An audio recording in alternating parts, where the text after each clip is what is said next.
C'est un chef célèbre en Corée, mais il a perdu le goût à cause du stress.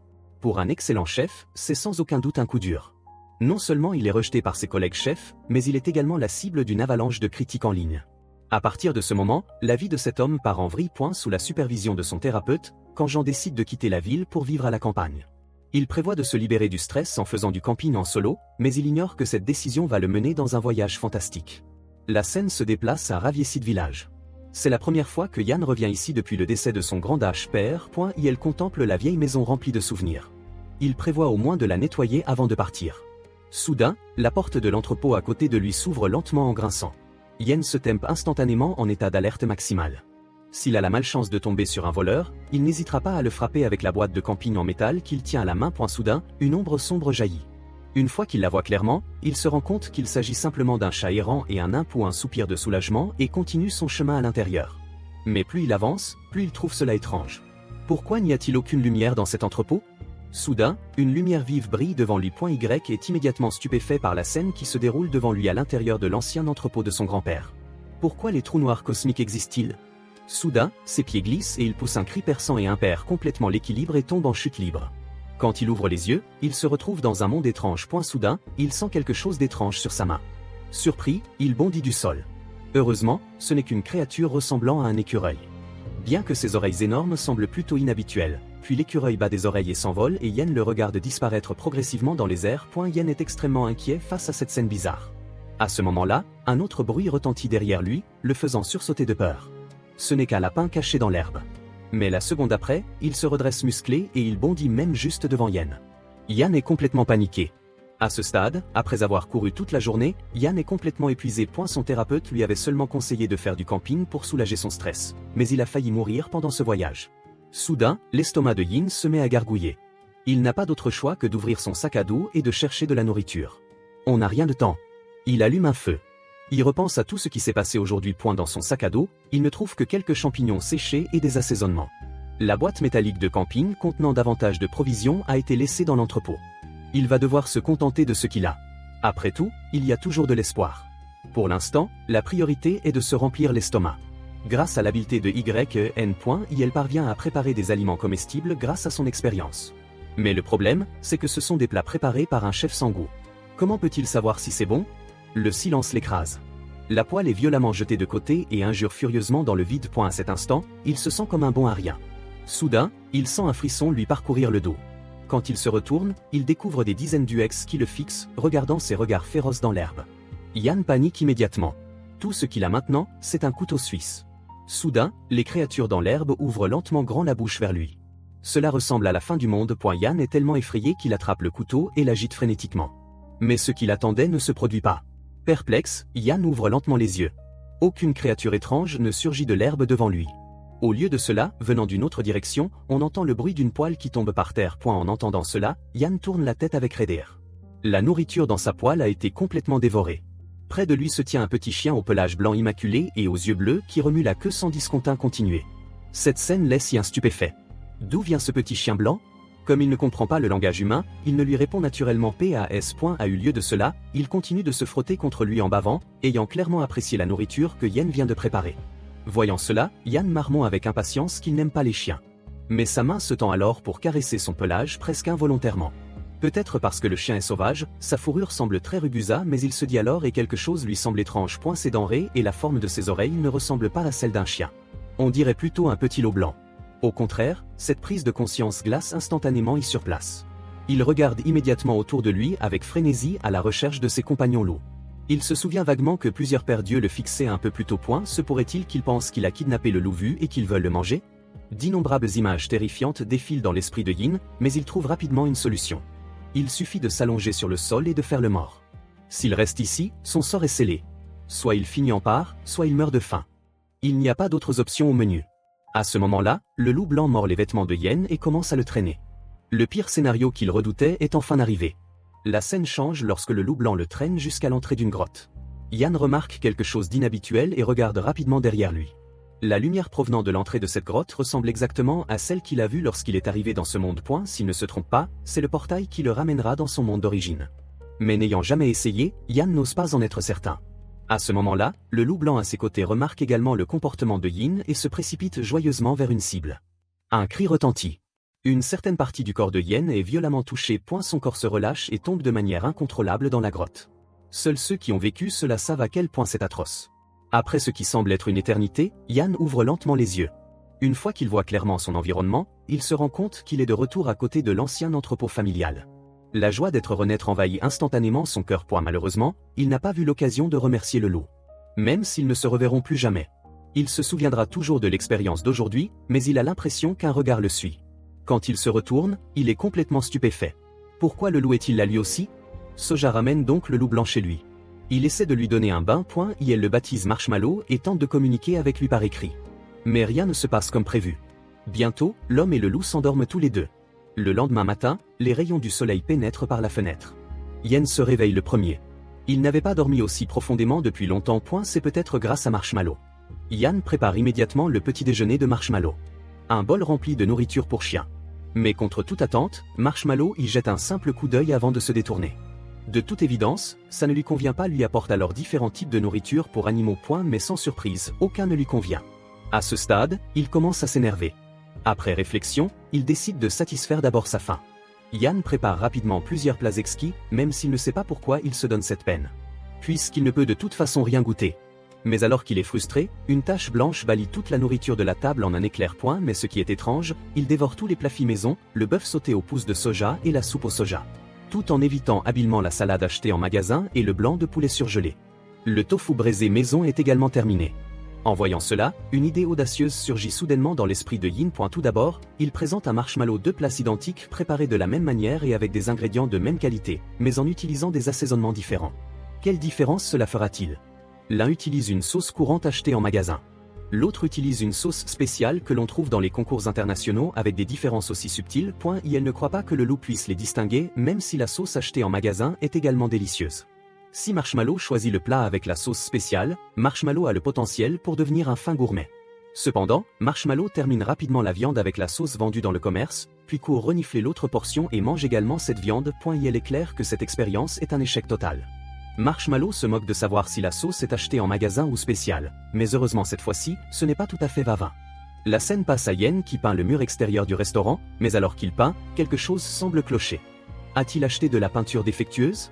Soudain, une voix âgée et injurieuse se fait entendre derrière lui. La personne est un vieil homme portant des lunettes de soleil et une casquette de baseball verte. Y est plein de questions. Il ne connaît pas ce vieil homme. Il s'avère que le vieil homme est le chef du village. Remarquant un nouveau venu, il vient lui rendre visite. Mais il commence immédiatement à se plaindre des piètres talents de peintre d'un. Elle tourne ensuite son attention vers le loup blanc à côté d'eux, pensant qu'il s'agit simplement d'un petit chien. Ensuite, le chef dit à N de ne pas s'inquiéter pour la peinture. Il va demander à quelqu'un de l'aider plus tard. Le bavardage incessant du chef le rend à bout de souffle. Et d'après ses gestes, il est clair qu'il veut caresser le loup. Incapable de refuser, Y accepte à contre-cœur. Mais il faut reconnaître que le chef fait les choses rapidement. En quelques jours, il amène un jeune homme à la peau foncée à Yen. L'homme s'appelle Jumango. Il discute immédiatement du plan de construction avec le chef. Le chef bavard évoque naturellement le restaurant que Yen s'apprête à ouvrir. Y explique qu'il ouvre un restaurant de style italien. Après tout, il a remporté le concours culinaire international de Paris. Mingo, à côté d'eux, est clairement intéressé par cela. Il demande lentement à Yen si le restaurant occidental vendra des escalopes de porc frites. Il s'avère que la femme de Miu adore les escalopes de porc hors frit, mais chaque fois qu'il essaie d'en acheter au restaurant de la ville après le travail, il rate le moment opportun. Comme sa femme est sur le point d'accoucher, il ne peut pas s'éloigner. Alors, il a essayé de les faire frire lui-même ou avec l'aide de sa femme, mais les résultats n'étaient pas à la hauteur de ses attentes. En entendant cela, Yan réfléchit silencieusement au fait que même si les escalopes de porc frites ne figurent pas sur son menu, l'idée de servir des plats à ses clients sans savoir quel goût ils ont fait hésiter pendant un instant. Soudain, il remarque Marshmallow à côté de lui qui le regarde avec impatience. Yan est un peu étourdi. Il a en fait un autre moyen de résoudre ce problème. Yan tape du poing sur la table et se lève. Il dit à Mingo la main sur la poitrine qu'il va s'occuper des côtelettes de porc frites. Je vais définitivement recréer vos souvenirs. Selon Mo, les délicieuses côtelettes de porc dont il se souvenait étaient préparées avec une sauce brun rougeâtre légèrement sucrée. Si elles étaient préparées avec des tomates fraîches, elles auraient un goût acide. Les côtelettes de porc vendues en ville sont donc probablement préparées avec du ketchup après avoir préparé les ingrédients. Il ne reste plus qu'à attendre l'évaluation. Naturellement, il confie cette tâche importante au fin gourmet Marshmallow. C'est la première fois qu'il se sent aussi motivé depuis qu'il a perdu son sens du goût. Grâce à son talent exceptionnel avec les couteaux, il découpe rapidement les accompagnements. Une fois que les escalopes de porc ont été enrobées de farine, d'œufs battus et de chapelure, elle est plongée dans l'huile et frite jusqu'à ce qu'elle soit dorée puis retirée. L'étape la plus importante consiste à observer la guimauve. Si la fréquence est trop faible, cela signifie que le goût n'est pas à la hauteur. Il fait frire de nombreuses côtelettes de porc et reçoit d'innombrables commentaires de Marshmallow. Tant qu'il existe un moyen de connaître le goût, il n'y en a aucune raison d'abandonner. La scène change lorsque le premier client du restaurant arrive enfin. Aujourd'hui, Mio veut faire une surprise à sa femme enceinte et ce restaurant qui vient d'ouvrir propose justement ses côtelettes de porc frites préférées. Dès qu'il a fini de parler, Yan apporte les côtelettes de porc déjà prêtes. Les yeux de la femme s'écarquillent de surprise. Elle est immédiatement impatiente de couper la côtelette. Yan et Tingo attendent en silence la réaction de Sojin. Bien que les côtelettes de porc de la ville soient délicieuses, celle-ci est encore meilleure. Bien que la sauce ait un goût familier, cette escalope est plus croustillante et la viande plus juteuse. C'est la plus délicieuse escalope de porc que Soji ait jamais goûtée. Sojin ouvre alors son cœur à Mungo. Ils ont mangé des côtelettes de porc lors de leur premier rendez-vous. Mais Mio, timide, gardait la tête baissée, les yeux fixés sur son assiette. Depuis, elle a mangé beaucoup de côtelettes de porc. En réalité, ce que Sojin aime, ce ne sont pas les côtelettes de porc, mais le souvenir de les avoir mangées avec Mungo à cet instant. En les regardant tous les deux, Yan sourit avec satisfaction. Il jette un coup d'œil en arrière et ne peut s'empêcher de dire au moins le dévouement de Marshmallow n'a pas été vain. La scène passe à assis seul sur une chaise. Il redessine l'intérieur du restaurant. Peut-être n'a-t-il pas besoin d'être aussi obsédé par le style italien. Mais l'état de santé de ce petit bonhomme ne semble pas normal. Le fait de le garder ici a-t-il pu provoquer une dépression? Ou a-t-il commencé à regretter son foyer d'origine? Il semble qu'il soit temps de renvoyer la guimauve chez elle. Il ne s'intéresse pas aux jouets de la société humaine, mais repenser à cette journée fait frissonner Yan de tout son corps. À cet instant, Marshmallow semble comprendre ce que Yan a dit. Il s'allonge avec enthousiasme sur la table en regardant Yan, le fixant simplement de ses grands yeux bleu saphir. Il ne faut pas longtemps avant que Yan cède à ses adorables yeux de chiot. Il ne cesse de se répéter qu'il peut surmonter sa peur. Peut-être que rien d'étrange ne se produira aujourd'hui. Ya observe attentivement ce monde. Serait-ce comme les autres dimensions mentionnées dans les bandes dessinées? Soudain, le bruit de l'eau devant lui attire son attention. Alors suit la source du bruit. Cependant, la scène suivante le stupéfie complètement. Devant lui apparaît un lac bleu clair comme un saphir géant incrusté dans la terre. Pas étonnant que Marshmallow ait l'air si apathique. S'il était à sa place, il aurait probablement le mal du pays lui aussi. Il impose ensuite son sac à dos par terre et prépare un cadeau d'adieu pour Marshmallow. C'est aussi sa façon de le remercier d'avoir goûté toutes ces côtelettes de porc. Un barbecue portable est rapidement installé, puis un sort du bœuf coréen de première qualité. Dès que la nourriture apparaît, elle est immédiatement repérée par une paire d'yeux. Après avoir beurré la plaque chauffante, vous pouvez y déposer le bœuf pour le faire griller. Enfin, saupoudrer de poivre pour assaisonner. Une portion de viande grillée est prête. Marshmallow se jette immédiatement dessus avec enthousiasme à en juger par la façon dont elle remue la queue. Le bœuf est extrêmement délicieux. Yan se tourne vers le lac. Tranquille, perdu dans ses pensées, comment pourrait-il oublier la chose la plus importante quand on fait du camping? La viande grillée doit être accompagnée d'une bière rafraîchissante. C'est la meilleure façon de profiter de la vue. Alors que Yan contemple le lac d'un air rêveur, une lame tranchante apparaît soudainement près de son cou. À première vue, vous ne semblez pas être un villageois local. Êtes-vous un espion envoyé par un autre pays? Répondez-moi, jeune homme, qui êtes-vous? Il ne s'attendait pas à avoir un couteau sous la gorge dès son arrivée dans cet autre monde. Vécu pour la première fois, son esprit se vide. Il ne peut que répondre d'une voix tremblante à son interlocuteur qu'il est un chef cuisinier qui s'est arrêté ici pour admirer la beauté du paysage. Mais avant qu'il n'ait fini de parler, la pression sur son cou s'intensifie. Apparemment, l'homme mystérieux ne croit pas à son explication. Quel genre de personne censée va faire du tourisme dans une forêt? En errant parmi des bêtes magiques, à ce moment-là, l'homme aperçoit une guimauve en train de manger de la viande à proximité et son expression change immédiatement. Pendant ce temps, Yan continue de supplier désespérément qu'on lui accorde grâce. Mais l'homme mystérieux range lentement son épée. Son ton s'adoucit lorsqu'il s'excuse, expliquant que cet endroit n'est pas destiné aux gens ordinaires. L'homme se présente alors comme Randolph, un chevalier des basses terres. Mais ce changement soudain d'attitude laisse complètement désorienté. Il ne se doute pas que c'est la présence de Marshmallow qui lui a sauvé la vie. En voyant perplexe, Randolph comprend qu'il ne connaît pas la légende du loup blanc. La légende raconte que les loups blancs sont une famille qui a hérité de la lignée des dieux anciens descendants du dieu loup. Il y a longtemps, les yeux du dieu loup pouvaient distinguer le bien du mal et posséder une sagesse extraordinaire. La famille des loups blancs a également hérité d'une partie de cette capacité. Le fait que le loup blanc ait accepté de rester avec prouve donc qu'il n'est pas une mauvaise personne. Les paroles de Randolph permettent à Yan de comprendre.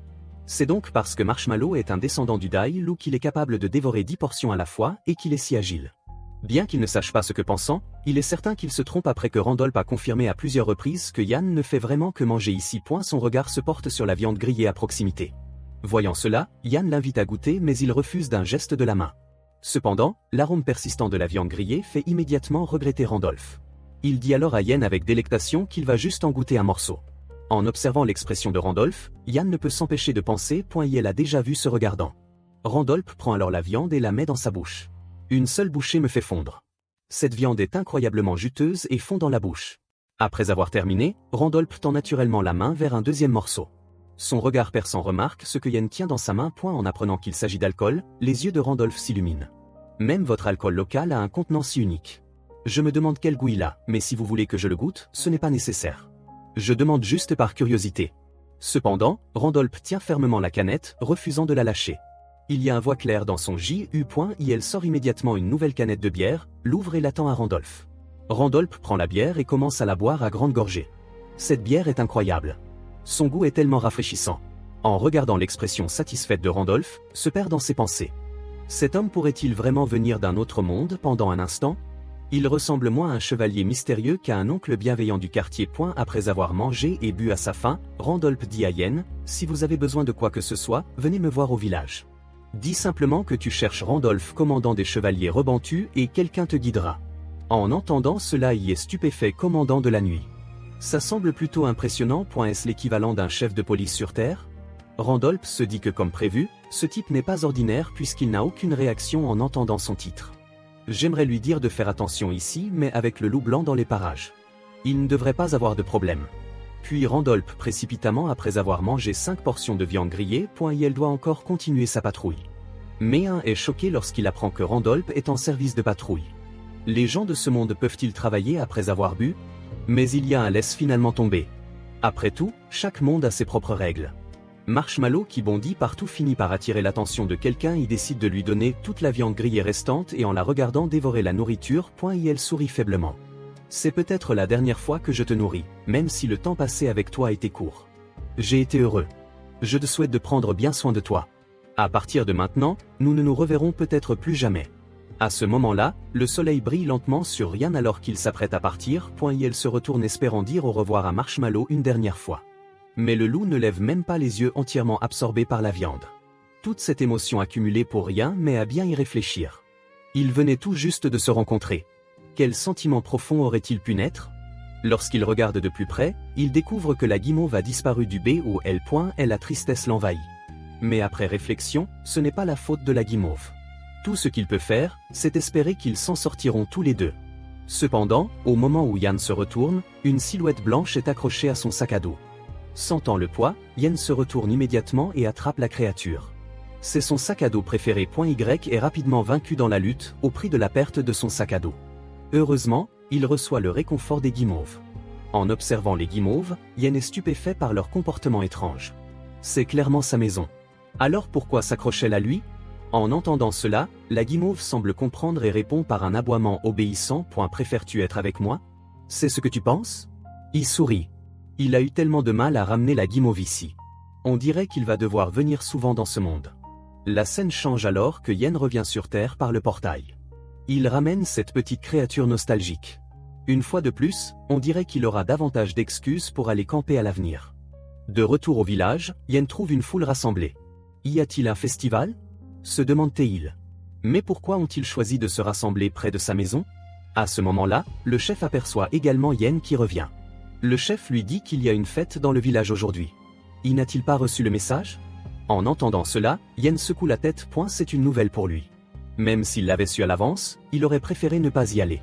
Soudain, un villageois s'approche avec une bannière pour dire au chef que tout est prêt.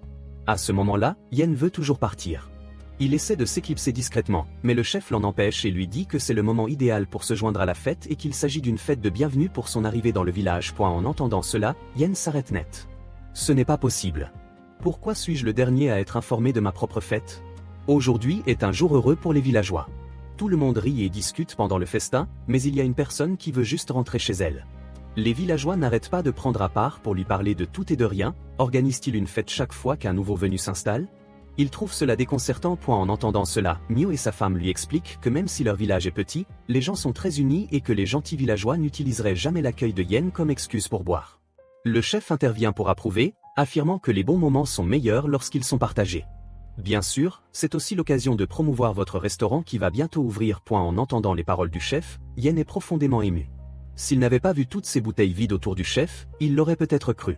Voyant que son bluff a été découvert, le chef hausse les épaules et se sert davantage de vin pour que la fête continue. Yan doit toutefois admettre que cette promotion gratuite est une bonne idée à laquelle il n'avait pas pensé. Yen ne se soucie pas vraiment de gagner de l'argent, mais c'est l'occasion d'apprendre les préférences des villageois. Cette pensée égaye l'humeur de Yan. Après tout, c'est un endroit que son grand-père aimait visiter. Soudain, Yan se rend compte qu'il n'a pas vu Marshmallow depuis un moment.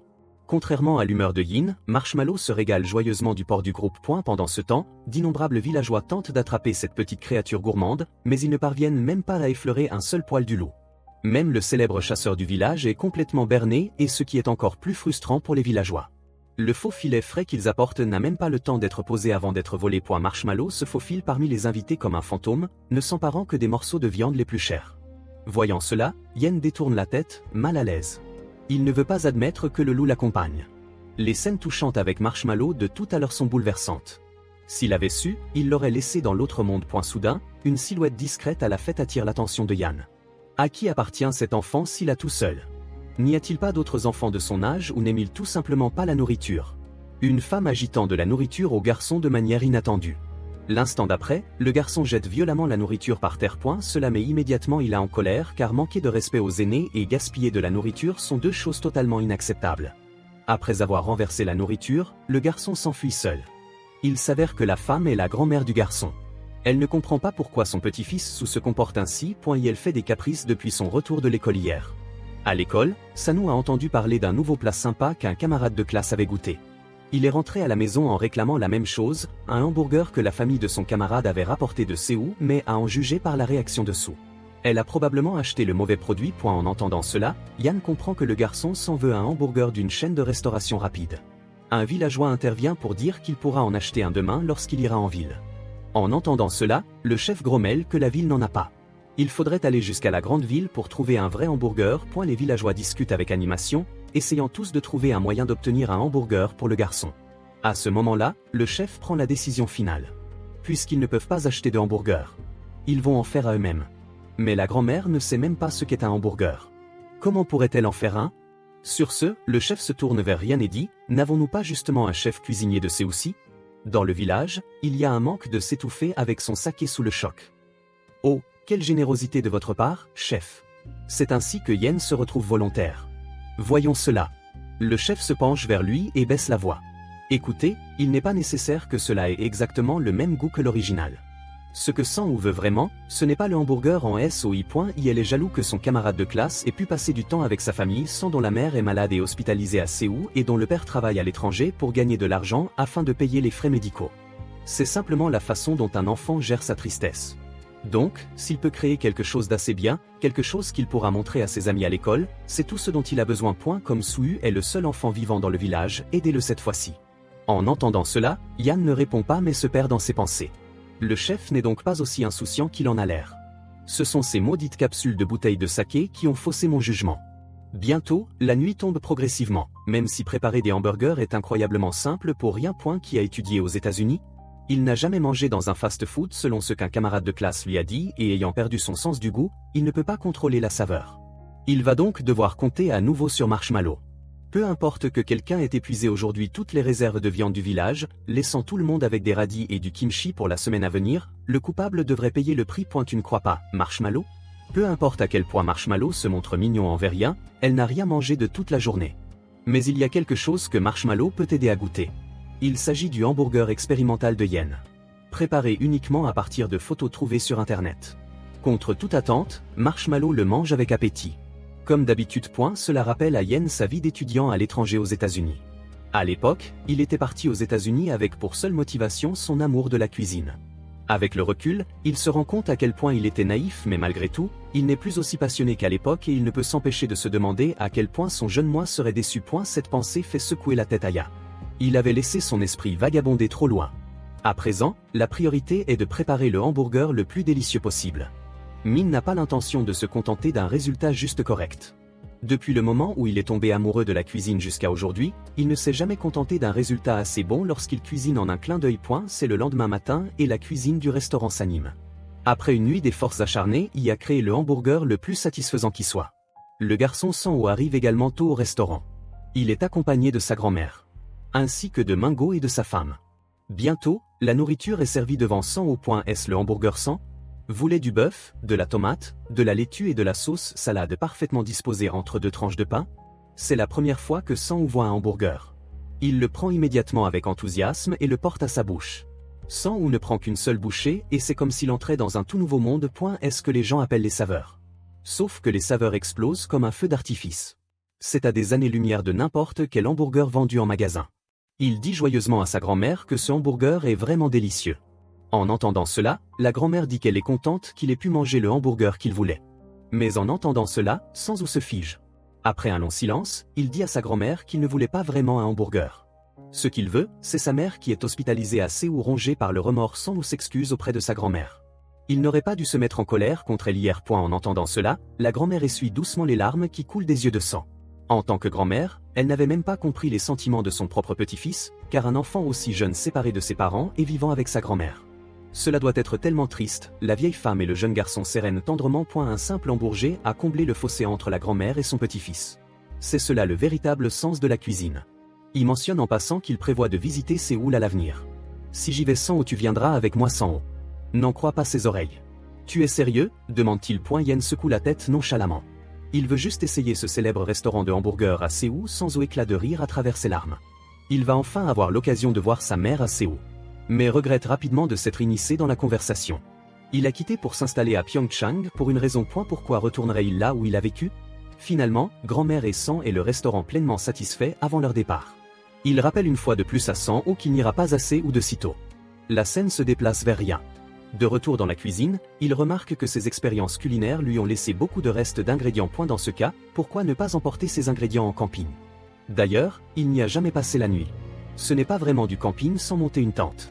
Soudain, une silhouette blanche apparaît à ses pieds. La créature lui semble familière, il sent un frisson lui parcourir les chines. Cette expression est exactement la même que la dernière fois dans l'autre monde. Quand a-t-il dit qu'il y retournerait? Mais la réalité prouve le contraire. Ya et Marshmallow se retrouvent dans l'autre monde. Il s'y est rendu plus souvent qu'il n'a visité le supermarché près de chez lui. Pour être honnête, cependant, le paysage de ce monde est vraiment plus relaxant. Y sort les pièces de la tente et commence à les examiner. Étant novice en matière de camping, il n'a aucune idée de la façon de monter une tente, même lorsqu'il parvient à redresser les morceaux. La tente s'effondre instantanément la seconde d'après. Après 2 heures d'effort, il y parvient enfin à monter la tente. Et elle s'effondre sur le sol. C'est beaucoup plus difficile à faire qu'il n'y paraît. Le simple fait de monter une tente l'a complètement épuisé. Peu après, il y a un termine de cuisiner. Il se sert tranquillement un bol car cuisiner sur un feu à ciel ouvert en pleine nature. C'est ça le camping. Soudain, 2 petites créatures s'approchent discrètement. Attiré par l'odeur, il les repère naturellement. Il prend quelques morceaux de viande sur le grill et les lance vers les écureuils aux grandes oreilles. Mais soudain, en plein vol, une grande bouche les intercepte. La créature mange et s'envole immédiatement. Le mouvement est aussi fluide que de la soie. La lumière de l'après-midi baigne l'herbe. Les papillons commencent leur travail de récolte de nectar.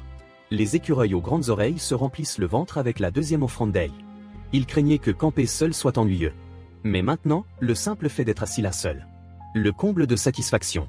L'environnement ici est paisible. Personne ne vient le déranger. Est-ce cela que le thérapeute entendait par guérison? Mais où est passé le marshmallow? Sur cette pensée, Yan allume le feu de camp. Il doit préparer à l'avance de quoi manger pour Marshmallow. Ce qu'il ignore, c'est qu'une paire d'yeux l'observe attentivement. Entendant un mouvement derrière lui, il suppose que la guimauve est revenue. Elle dit avec des involtures que cette nourriture est pour lui. Au moment où il finit de parler, une main se tend. Heureusement, il y a un reste vigilant. Il s'écarte et éloigne le taureau. La propriétaire de la main qui l'a saisi glisse sur plusieurs mètres sous l'effet de son élan. Et voyant l'étrange créature devant lui, Yen se lève nerveusement. Elle n'a aucune idée de ce que la créature a l'intention de faire. C'est une créature avec des oreilles de renard et une queue qui bave de manière incontrôlable. De façon inattendue, la créature devant lui est une fille renard. Pour le bien de la paix, il y a lui tend la soupe au kimchi qu'il tient dans sa main. Prudemment, la fille renard Mona se penche pour regarder de plus près la nourriture dans le bol et l'arôme épicé du kimchi et du porc la frappe immédiatement. Mona salive de faim. Elle mord avidement dans un morceau de porc. Mais lorsqu'elle goûte le piment pour la première fois, son visage se déforme instantanément en une expression hilarante de choc. Le piquant intense la fait se rouler par terre de douleur. Heureusement, cette sensation ne dure pas longtemps. Après s'être remise, Mona lèche soigneusement le goût persistant sur ses lèvres. Elle reste instantanément sans voix. Émerveillée, le piquant vif de l'ail et de l'oignon vert se marie parfaitement avec le porc et malgré son inconfort, elle se rapproche à nouveau de la nourriture. Il ne s'attendait pas à ce qu'elle soit aussi déterminée. Elle ne supporte clairement pas les plats épicés mais continue à manger malgré tout. À ce moment-là, Marshmallow revient en courant de la forêt pour découvrir qu'une renarde a mangé son déjeuner. Il bondit dans les airs et l'instant d'après, Mona est en l'air. Voyant cela, Yen se précipite pour les séparer, expliquant qu'il s'agit d'un malentendu. Mais Mona montre soudain ses dents acérées, prête à contre-attaquer. Yen parvient de justesse à séparer les 2 points, mais que se passe-t-il ensuite? Tout le monde se calme en un éclair. Un homme aux abdos sculptés attrape soudainement Mona. Il s'excuse précipitamment et disparaît rapidement avec Mona de la vue de Yin. Les regardant partir, Yen est stupéfait de découvrir que des personnes aussi diverses habitent ce monde. La scène passe à Yen et Marshmallow qui retournent au village, et elle se prépare pour l'ouverture du restaurant le lendemain. Bien qu'il soit venu au village à l'origine pour se détendre. Puisqu'il a décidé d'ouvrir un restaurant, il va le faire correctement. Une bannière annonçant l'inauguration est désormais accrochée à l'entrée du restaurant. Soudain, une femme âgée s'arrête net. Elle regarde l'annonce d'ouverture. Plongée dans ses pensées, Yen a préparé les ingrédients et a presque terminé le nettoyage. Il ne lui reste plus qu'à attendre l'ouverture de demain. À ce moment-là, la femme âgée entre lentement dans le restaurant. Elle demande à Yan s'il sert déjà des clients. Yan reste momentanément sans voix. Bien que l'ouverture officielle soit prévue pour demain, il invite tout de même la cliente à s'asseoir. La vieille dame n'est pas pressée et se promène dans le restaurant. En regardant les vieilles tables, elle murmure en se demandant pourquoi les vieilles choses n'ont pas été jetées. Puis elle se dirige lentement vers la fenêtre. Ce décor semble lui rappeler une foule de souvenirs. Remarquant sa réaction, Yan lui demande si elle était une habituée de l'ancien salon de thé. Mais la vieille dame ne répond pas. Au lieu de cela, elle lui demande quel type de restaurant il va ouvrir. Yan explique qu'il prépare principalement des plats occidentaux comme des pâtes ou des pizzas. En entendant cela, la vieille dame tire une chaise et commande des pâtes, mais elle dit à Yen de choisir lui-même la saveur. Yen se met au travail dans la cuisine. Il ne s'attendait pas à avoir une cliente difficile juste avant l'ouverture. D'après son expérience, il se dit que c'est la première fois qu'elle mange des pâtes et décide donc de préparer des pâtes à la tomate qui plaisent à tout le monde. Les pâtes à la tomate sont prêtes, en a rien de temps. Madame Park regarde les pâtes fumantes. Elle prend lentement quelques nouilles et en prend une bouchée. Bien que Yen lui-même ne puisse pas les goûter, ces pâtes ont reçu les éloges de nombreux juges. Yen est très confiant dans ses talents culinaires. Mais après une seule bouchée, Madame Park pose ses baguettes et demande immédiatement combien cela coûte. Cela surprend rien. Elle est clairement sur le point de payer et de partir. À ce moment-là, une silhouette familière s'approche de l'extérieur. C'est le chef du village venu voir ce qu'il peut faire pour aider à préparer l'ouverture de demain. Mais il tombe nez à nez avec Madame Park qui s'en va. Après avoir appris qu'elle avait déjà mangé ici, le chef se précipite à l'intérieur et trouve debout. Silencieuse près de la table, le chef s'approche et comprend immédiatement ce qui s'est passé. Il a les sourcils froncés. Sa fierté a pris un sérieux coup. Ces pâtes à la tomate sont-elles vraiment si mauvaises? Après un long moment, Yan s'est complètement renfermé sur lui-même. Voyant cela, le chef tente de le réconforter, mais Ya est au plus bas à S. Et elle prend lentement une décision. À partir de demain, le restaurant fermera ses portes. Le chef n'est bien sûr pas d'accord. Il rassure en lui disant que si c'est parce que Madame Park a laissé la nourriture, il n'y a pas lieu de s'inquiéter. Après tout, tu n'es pas de l'argent. Tu ne peux pas plaire à tout le monde. Le chef explique que Madame Park n'était pas vraiment là pour manger, donc ne devrait pas prendre cela à cœur. Son mari travaillait autrefois à la maison de thé. C'est pourquoi Madame Park venait souvent. Mais malheureusement, son mari est décédé l'année dernière. Depuis, Madame Park sort rarement de chez elle. Elle n'a probablement pas encore surmonté la perte de son être cher. Ce n'est donc pas du tout de ta faute. De plus, Madame Park a toujours été très exigeante. Le chef s'attend à ce que Yen se remette après cette conversation, mais Yen devient encore plus inquiet. Il reporte même l'ouverture pour aller camper dans l'autre monde. Peut-être à cause de la guimauve. Yan n'est plus aussi perturbé qu'il l'était le premier jour. Après avoir appris l'histoire de Madame Park, Yen veut encore plus l'aider. Mais ses meilleurs plats italiens ont été rejetés. Peut-être qu'il devra essayer de lui préparer des plats coréens la prochaine fois. Soudain, Yan remarque une silhouette au-dessus de lui. Surprise, Mona ne peut que la fixer. Les yeux écarquillés, mal à l'aise. Celui-là est de retour. En le voyant, Mona siffle de colère à Yen. Mais l'instant d'après, son estomac grogne bruyamment. On dirait qu'elle est venue parce qu'elle avait faim. Il y en a d'autres choix que d'ouvrir son sac de camping et de commencer à préparer à manger. Mona descend tranquillement de l'arbre. Y sort du bœuf de première qualité et le place sur le grill. Après l'avoir grillé à point, il le coupe en tranches, ajoute un peu de sauce et le bœuf est prêt. Mais lorsqu'il sort la sauce épicée, Yan hésite. Il se souvient clairement que Mona ne supporte pas les PL épicés. Alors, il sort la cuisinière portable, il fait chauffer la poêle et ajoute du beurre. Puis ajoute des champignons matins à émincer qu'il fait revenir à la poêle avant d'assaisonner avec du poivre et un peu de sel. Ensuite, il verse du lait frais. Après avoir porté le tout à ébullition, il ajoute du fromage. Enfin, il ajoute les pâtes cuites pour mélanger le tout et obtenir des pâtes crémeuses au steak. Comme prévu, moniture avec méfiance. Comme d'habitude. Toujours hantée par sa dernière rencontre avec le piment épicé, elle hésite à prendre la première bouchée. Finalement, la faim l'emporte sur la peur. Une bouchée de steak illumine son regard. Le bœuf tendre et juteux s'accorde parfaitement avec le riche arôme du lait chaud. C'est le meilleur repas qu'elle ait jamais mangé de sa vie. Elle se met immédiatement à dévorer le contenu de son assiette. En moins d'une minute, elle a fini tout son plat de pâtes au steak crémeux. Satisfaite, Mona se blottit contre rien. Elle est complètement différente de celle qu'elle était lors de leur première rencontre. Ses pâtes correspondent vraiment à ses goûts. Ce qui compte le plus, c'est que le repas corresponde aux préférences du client. Soudain, bien comprend, il a peut-être trouvé un moyen d'aider Madame Park. La scène se déplace dans la cuisine du restaurant de Yen. Il lave les légumes rachetés au village. Il prévoit de combiner ces légumes sauvages parfumés dans un plat spécial, mais il a besoin d'aide pour l'étape la plus importante. Lorsque Marshmallow, voyant tenir les légumes sauvages, son visage s'assombrit. Il se détourne immédiatement en signe de refus. On dirait que Marshmallow a aussi des aliments qu'il n'aime pas. Que va faire Yin sans son seul assistant? En voyant Elvie de report de l'ouverture du restaurant, le chef comprend. Ya a certainement été affecté par ce qui est arrivé à Madame Park. Et la scène se déplace chez Madame Park. Elle est assise seule dans le jardin. Perdue dans ses pensées, elle se retourne et aperçoit un vieil homme coiffé d'un chapeau vert debout devant la porte. Madame Park comprend immédiatement que le chef est là dans un but précis. Comme prévu, le chef aborde le sujet de l'ouverture du restaurant de Y. Et elle espère que Madame Park leur fera l'honneur d'une nouvelle visite. Mais Madame Park reste de marbre. Elle pense qu'il est normal que les clients rencontrent des plats qui ne correspondent pas à leur goût. Le chef assure à Madame Park que cette fois-ci ce sera différent. Le restaurant se trouve ici même dans le village. De toute façon, franchir à nouveau cette porte n'est pas difficile, n'est-ce pas? Vous pourriez le regretter si vous n'y allez pas. Sur ces mots, le chef s'éloigne précipitamment de la maison de Madame Park sans attendre sa réponse. Pendant ce temps, Yen s'appuie sur son expérience culinaire pour créer un nouveau plat, combinant fruits de mer et légumes sauvages pour un résultat étonnamment savoureux. Mais ce qui le préoccupe vraiment, c'est de trouver comment inviter Madame Park à revenir au restaurant. De manière inattendue, la sonnette du restaurant retentit. Il jette rapidement un coup d'œil et à sa grande surprise, c'est Madame Park. Comment a-t-elle su qu'il voulait l'inviter? Madame Park est tout aussi perplexe lorsqu'elle entre dans le restaurant. Elle n'a aucune idée de ce que Yen lui a préparé. Si c'est encore ses pâtes étrangères. Une fois de plus, elle n'arrive pas à s'y habituer. En pensant cela, Madame Park envisage de se désister. Soudain, un arôme rafraîchissant emplit ses narines. Madame Park tourne la tête, cherchant la source de l'odeur. Yen dépose délicatement le plat devant Madame Park. Il s'agit d'un nouveau plat spécialement créé par Yen pour Madame Park. Les pâtes quotidiennes Lee. En voyant le plat magnifiquement présenté, Madame Park reste figée. Existe-t-il désormais des pâtes des Lily aux États-Unis? Il y a même des fougères et des pas lourdes. Alors qu'elle goûte sa première bouchée de nouilles, les yeux embués de Madame Park s'illuminent soudainement. L'arôme frais des légumes sauvages lui donne l'impression d'être dans un champ de fleurs printanières. Elle se souvient de chaque instant passé à admirer les fleurs avec son mari cette année-là. Ses paroles romantiques d'alors sont encore vivaces dans son esprit et ses jours passés ensemble lui manquent terriblement. Et la scène revient à la réalité. Madame Park lève lentement les yeux vers les feuilles vertes à l'extérieur du salon de thé. C'est à nouveau le printemps. Madame Park demande à Yan si ce plat ne figure pas au menu. L'a-t-il créé spécialement pour elle? Il reste sans voix.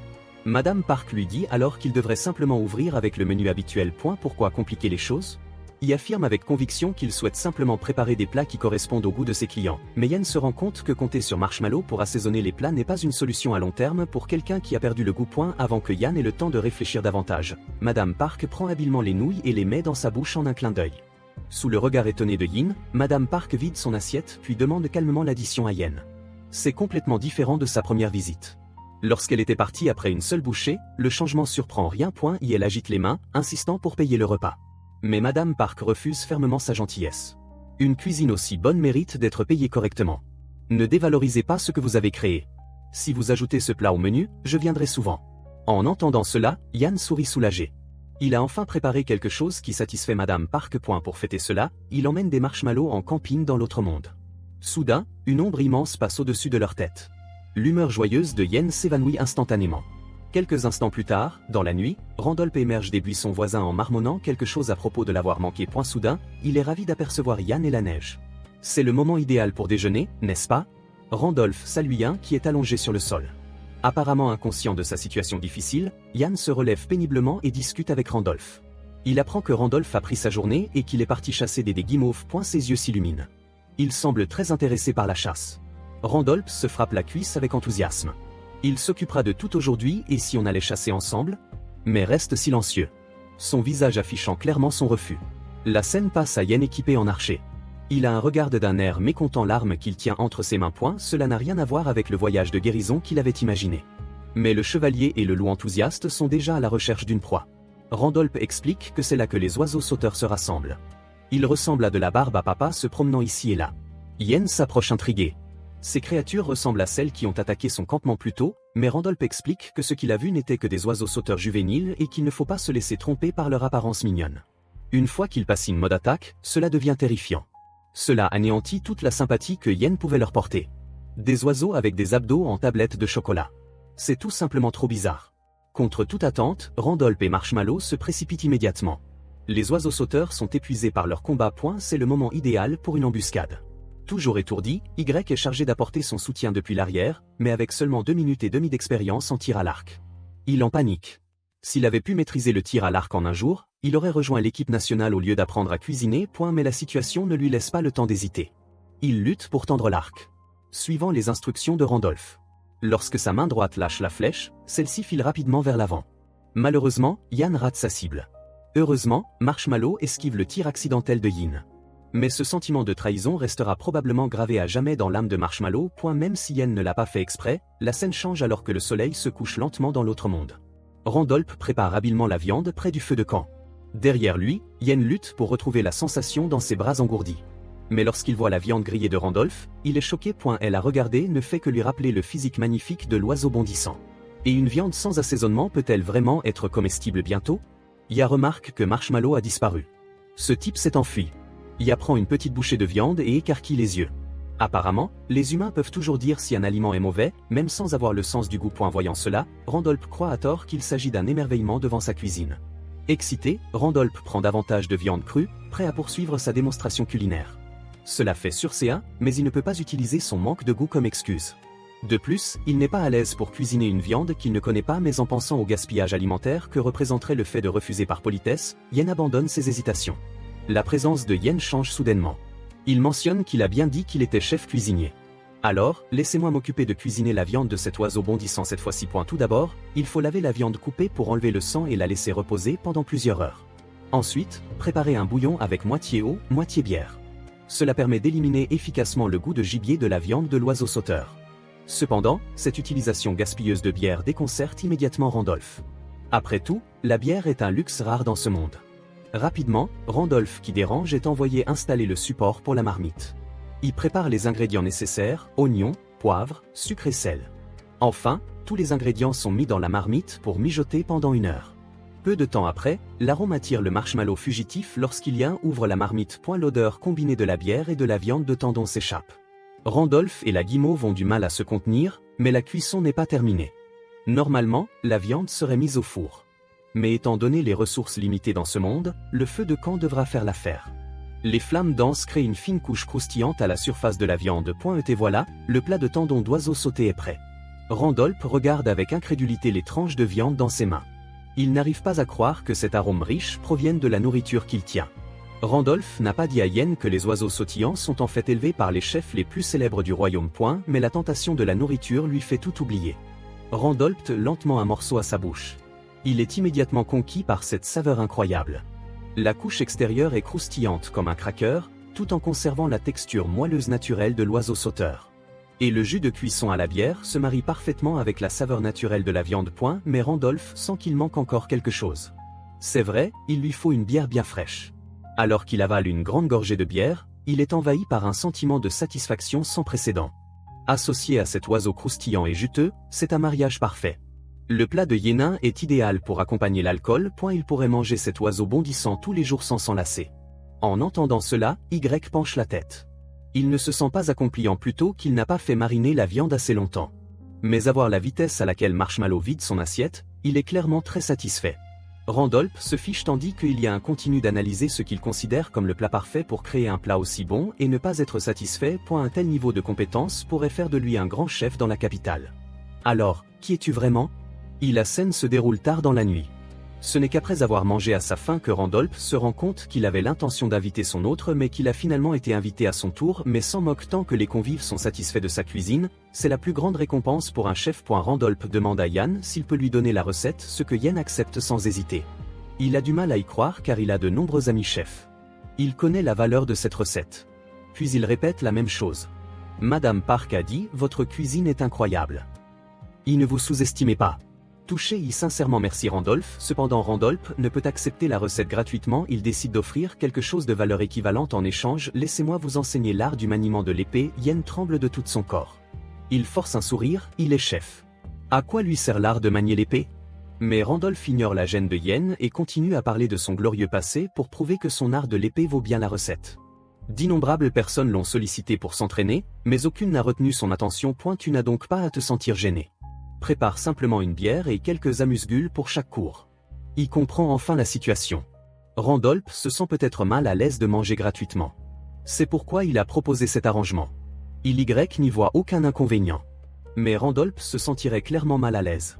Pensant cela, accepte la proposition de Randolph. Il considérera simplement l'escrime comme un exercice physique. Ce qu'il ignore, c'est que cette décision va complètement changer son avenir dans l'autre monde. La scène se déroule une semaine après l'ouverture. Pendant ce temps, de nombreux villageois ont essayé le restaurant de Yen, mais il s'avère impossible de gagner de l'argent en tenant un restaurant italien dans ce village. Yen s'attendait en fait à ce résultat. Pendant ce temps, Marshmallow est absorbé par la télévision, un cadeau d'un villageois qui n'en avait plus besoin. Yen se penche pour voir ce qui captive tant Marshmallow et voit plusieurs jeunes filles dynamiques en train de discuter en regardant le logo. Il s'agit d'une émission de télé-réalité sur la formation des idoles. Qui aurait cru que Marshmallow, venu d'un autre monde, deviendrait fan d'idoles? La scène passe au manager Kim. Il est le manager des 4 idoles à la télévision. Les filles se plaignent auprès de lui des difficultés du tournage de l'émission de variété rurale qui ne peut que sourire et amuser les artistes débutantes car après avoir dû gérer le tournage chaotique en extérieur, il est lui aussi épuisé. En comparaison, travailler au bureau est plus confortable. Il vérifie le planning. Il remarque qu'il est très proche de l'endroit où se trouve. Après tout ce temps, il a vraiment envie de prendre des nouvelles de Yin. Les 4 filles le remarquent. Grâce à la conversation de leur manager, elles ont compris qu'il se trouvait à l'autre bout du fil. Les 4 filles complotent discrètement ensemble. Après tout, c'est le célèbre chef de H-Dong qui ignore leur plan. Kim se prépare à se rendre seul à Pyeongchang en voiture, leur demandant de suivre les instructions de l'assistant, voyant les 4 idoles accepter si facilement. Il ressent un malaise soudain, mais il ne parvient pas à mettre le doigt sur ce qui ne va pas. Elle monte dans la voiture et démarre. L'assistant se prépare à ramener l'artiste au dortoir. Soudain, 4 visages malicieux l'entourent. Le leader pointe du doigt devant lui et dit à l'assistant de le suivre. L'assistant serait dit sous le choc. Il n'oserait jamais désobéir aux ordres du manager, mais s'il y est contraint, il ne peut rien y faire. La scène se déplace vers le restaurant occidental de Yin. Il est agacé d'apprendre que son ami arrive immédiatement sans même se demander s'il est occupé, même s'il n'est pas occupé pour le moment. Dans ce cas, autant y faire face. Marshmallow reste concentré sur l'émission de télévision. À ce moment-là, une silhouette fait d'éruption dans le restaurant. Kim apparaît furieux, portant l'assistant épuisé. Il était facile de repérer une voiture qui le suivait dans ce village isolé. Voyant cela, il n'y en a aucune idée de ce qui se passe. 4 silhouettes glamour apparaissent soudainement derrière Kim. Bonjour, nous sommes le nouveau groupe d'idoles de la société. Qui aurait pu imaginer que dans un restaurant aussi isolé, 4 artistes idoles se présenteraient aujourd'hui. Le manager Kim bouillonne de colère et n'annule pas ou la déverser en Corée du Sud. Le fait que des artistes désobéissent aux ordres de leur agence est une affaire très sérieuse. En voyant cela, Yan comprend enfin toute la situation ainsi que l'assistant a l'air pitoyable assis à côté. Yan s'approche alors et dit à Kim de ne pas se mettre en colère puisque tout le monde a fait le déplacement. Pourquoi ne pas dîner avant de rentrer? Kim est stupéfait. Le lien que je connaissais n'aurait jamais dit cela, pense-t-il avant que Kim n'ait le temps de répondre. Les artistes commencent tous à passer commande avec enthousiasme. Est-ce que vivre ici a vraiment guérilla? Se demande Kim en jetant un coup d'œil à la guimauve derrière lui. À bien y réfléchir. Il n'avait jamais eu d'animaux de compagnie auparavant. La scène se déplace vers la cuisine. Il réfléchit à ce que le jeune artiste aimerait manger en tenant compte des ingrédients dont il dispose actuellement. Y ouvre le réfrigérateur devant une petite boîte. Yen prend sa décision. Il ouvre la boîte de tomates cerises. Leur saveur sucrée et acidulée plaira certainement aux jeunes. Pour que ce soit plus copieux, fait également griller des steaks bientôt. Les pâtes à la tomate et la salade de steak sont prêtes. Les plats magnifiquement présentés et l'arôme alléchant font pousser des cris d'admiration aux filles. Après que tout le monde ait goûté, même la fille qui ne mange normalement ni fromage ni crème est conquise par ses pâtes à la tomate. Le steak tendre et délicieux accompagné de légumes frais et la sauce maison soigneusement préparée crée un goût incroyablement riche. Il vient spécialement voir Kim pour lui demander de les laisser finir leur repas en paix. Mais à ce moment-là, l'une des filles se met à pleurer. La cuisine de Yen lui donne l'impression que sa vie avant cela était gâchée. La fille aux cheveux violets est encore plus dramatique, affirmant que la cuisine de Yan est si bonne qu'elle la met en colère.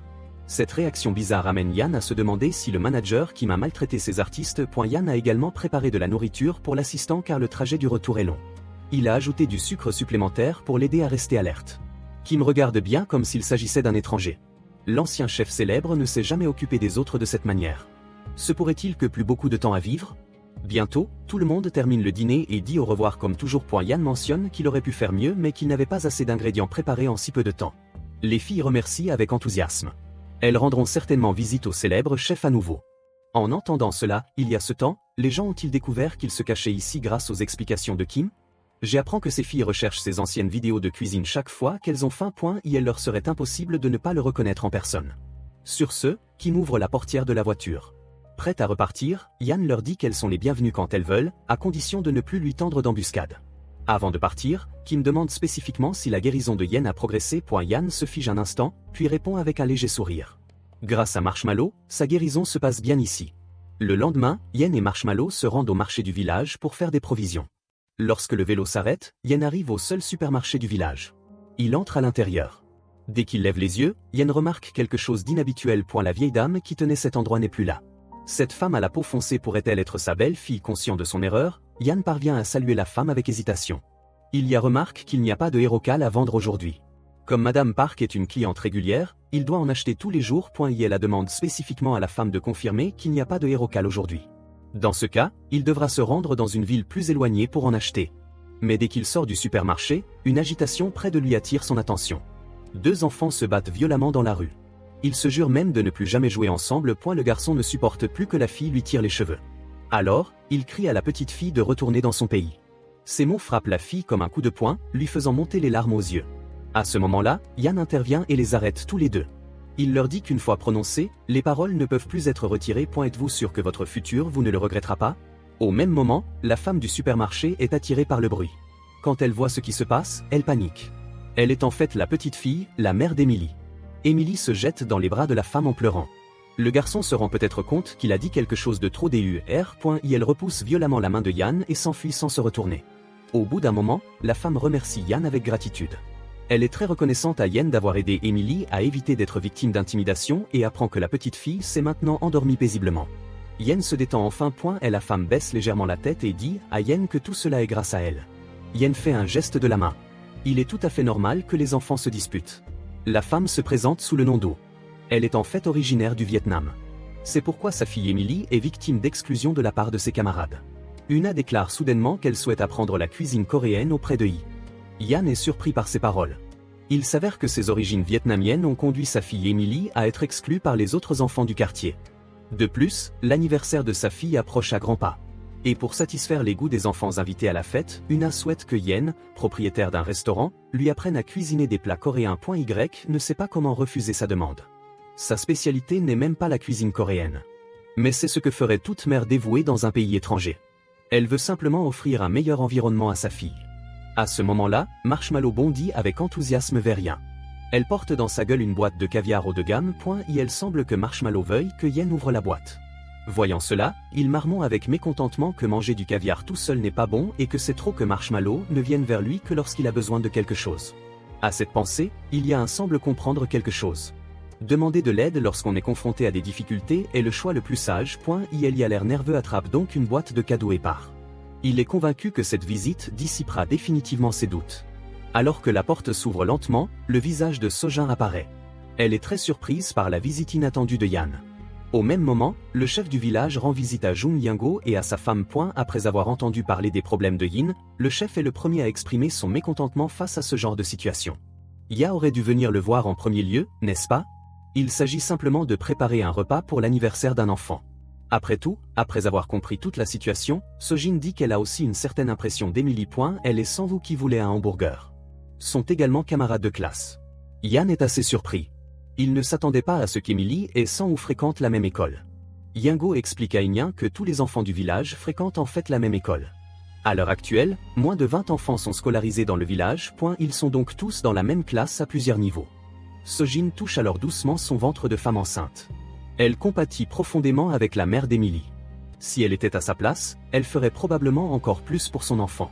Tout cela dans l'espoir que l'enfant ne soit pas blessé. L'approche pour enseigner la cuisine coréenne rapide devrait donc être complètement opposée.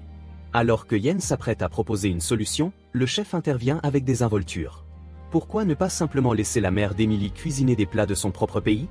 Il ne comprend pas ce que le chef veut dire. Le chef explique alors que même si elle se dépêche d'apprendre à cuisiner des plats coréens, Emily se sentira forcément gênée. Les enfants de leur âge ne savent pas comment accepter les choses du monde extérieur qui diffèrent d'eux même en tant qu'adultes. Nous devons donc intervenir et leur dire qu'il n'y a rien de mal à être différent. Alors rien, fais ce que je te dis plutôt que de le répéter 100 fois. Le fait de goûter une fois leur permettra de comprendre. La scène se déplace chez elle. Doute encore des propos de Yen.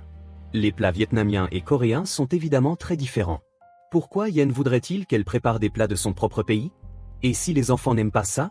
En même temps, elle se souvient du conseil de Yen qui lui a dit que les oignons pouvaient être filtrés et jetés après avoir préparé la soupe car beaucoup d'enfants ne les aiment pas. Yan avait initialement pensé lui préparer des rouleaux de printemps vietnamiens délicats et frais.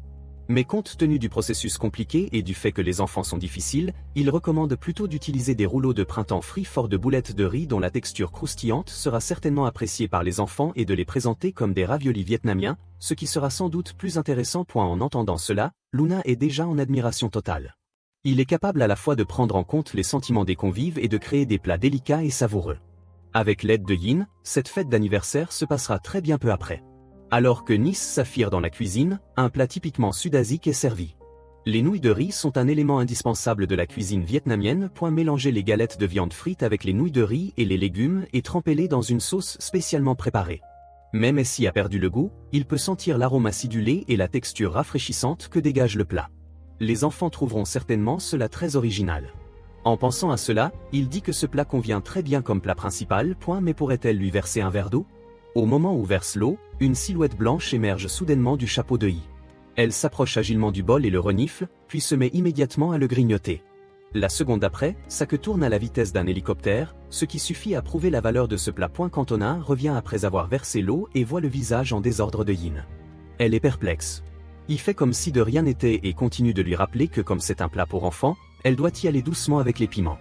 Pour rendre les boulettes de viande plus croustillantes, utilisez un rapport de 2 pour 1 entre le bœuf et le porc. Si elle suit toutes ces instructions, il y a garantie que les enfants apprécieront ce plat. Après avoir entendu les paroles du chef Yan, Uni s'est enfin rassurée. La scène change alors que Yan et Marshmallow terminent leur visite chez Emily. Heureusement, Una douée en cuisine. Il n'y aura donc aucun problème le jour de la fête d'anniversaire. Alors que Yan rentre chez lui tout heureux, une silhouette l'interpelle soudainement. Et en voyant de qui il s'agit, Yan se rend compte qu'il s'agit d'Emily. Emily tend à Yen un morceau de papier couvert d'écriture et de dessins. Il s'agit en fait de l'invitation à la fête d'anniversaire faite à la main par Emily. Sans elle, personne ne peut entrer. Elle espère que Yan viendra aussi à sa fête car Emily pense que peu de gens viendront ce jour-là. Car le garçon M qui s'était disputé avec elle plus tôt a beaucoup d'amis. Maintenant qu'ils se sont disputés, personne ne viendra. À ces mots, rien ne peut s'empêcher de rester figé. Bientôt, ce sera l'anniversaire d'Emily. À ce moment-là, Emily se demande même si Yen viendra aujourd'hui et les quelques amis avec lesquels elle est habituellement proche. Quoi qu'il en soit, il ne devrait y avoir personne aujourd'hui, n'est-ce pas? En pensant à cela, Emily se sent de plus en plus mal à l'aise. Soudain, une voix douce interpelle Emily. Emily. Le visage inquiet est immédiatement attiré par elle. Una, vêtue d'une robe traditionnelle vietnamienne qui lui donne une allure élégante, incite Emily à lui demander avec admiration de quel type de vêtements il s'agit. Una lui répond qu'il s'agit d'un vêtement de son pays et lui demande si elle aimerait l'essayer. La scène change et Emily enfile joyeusement les vêtements de son pays. Une tunique rouge assortie à un pantalon blanc. Le tissu léger rend Emily très à l'aise. Soudain, la sonnette interrompt les pensées d'Emily. Elle demande rapidement à Emily d'aller accueillir l'invité. En se dirigeant vers la porte, Emily se demande qui sera le premier invité, son bon ami Hog ou peut-être rien.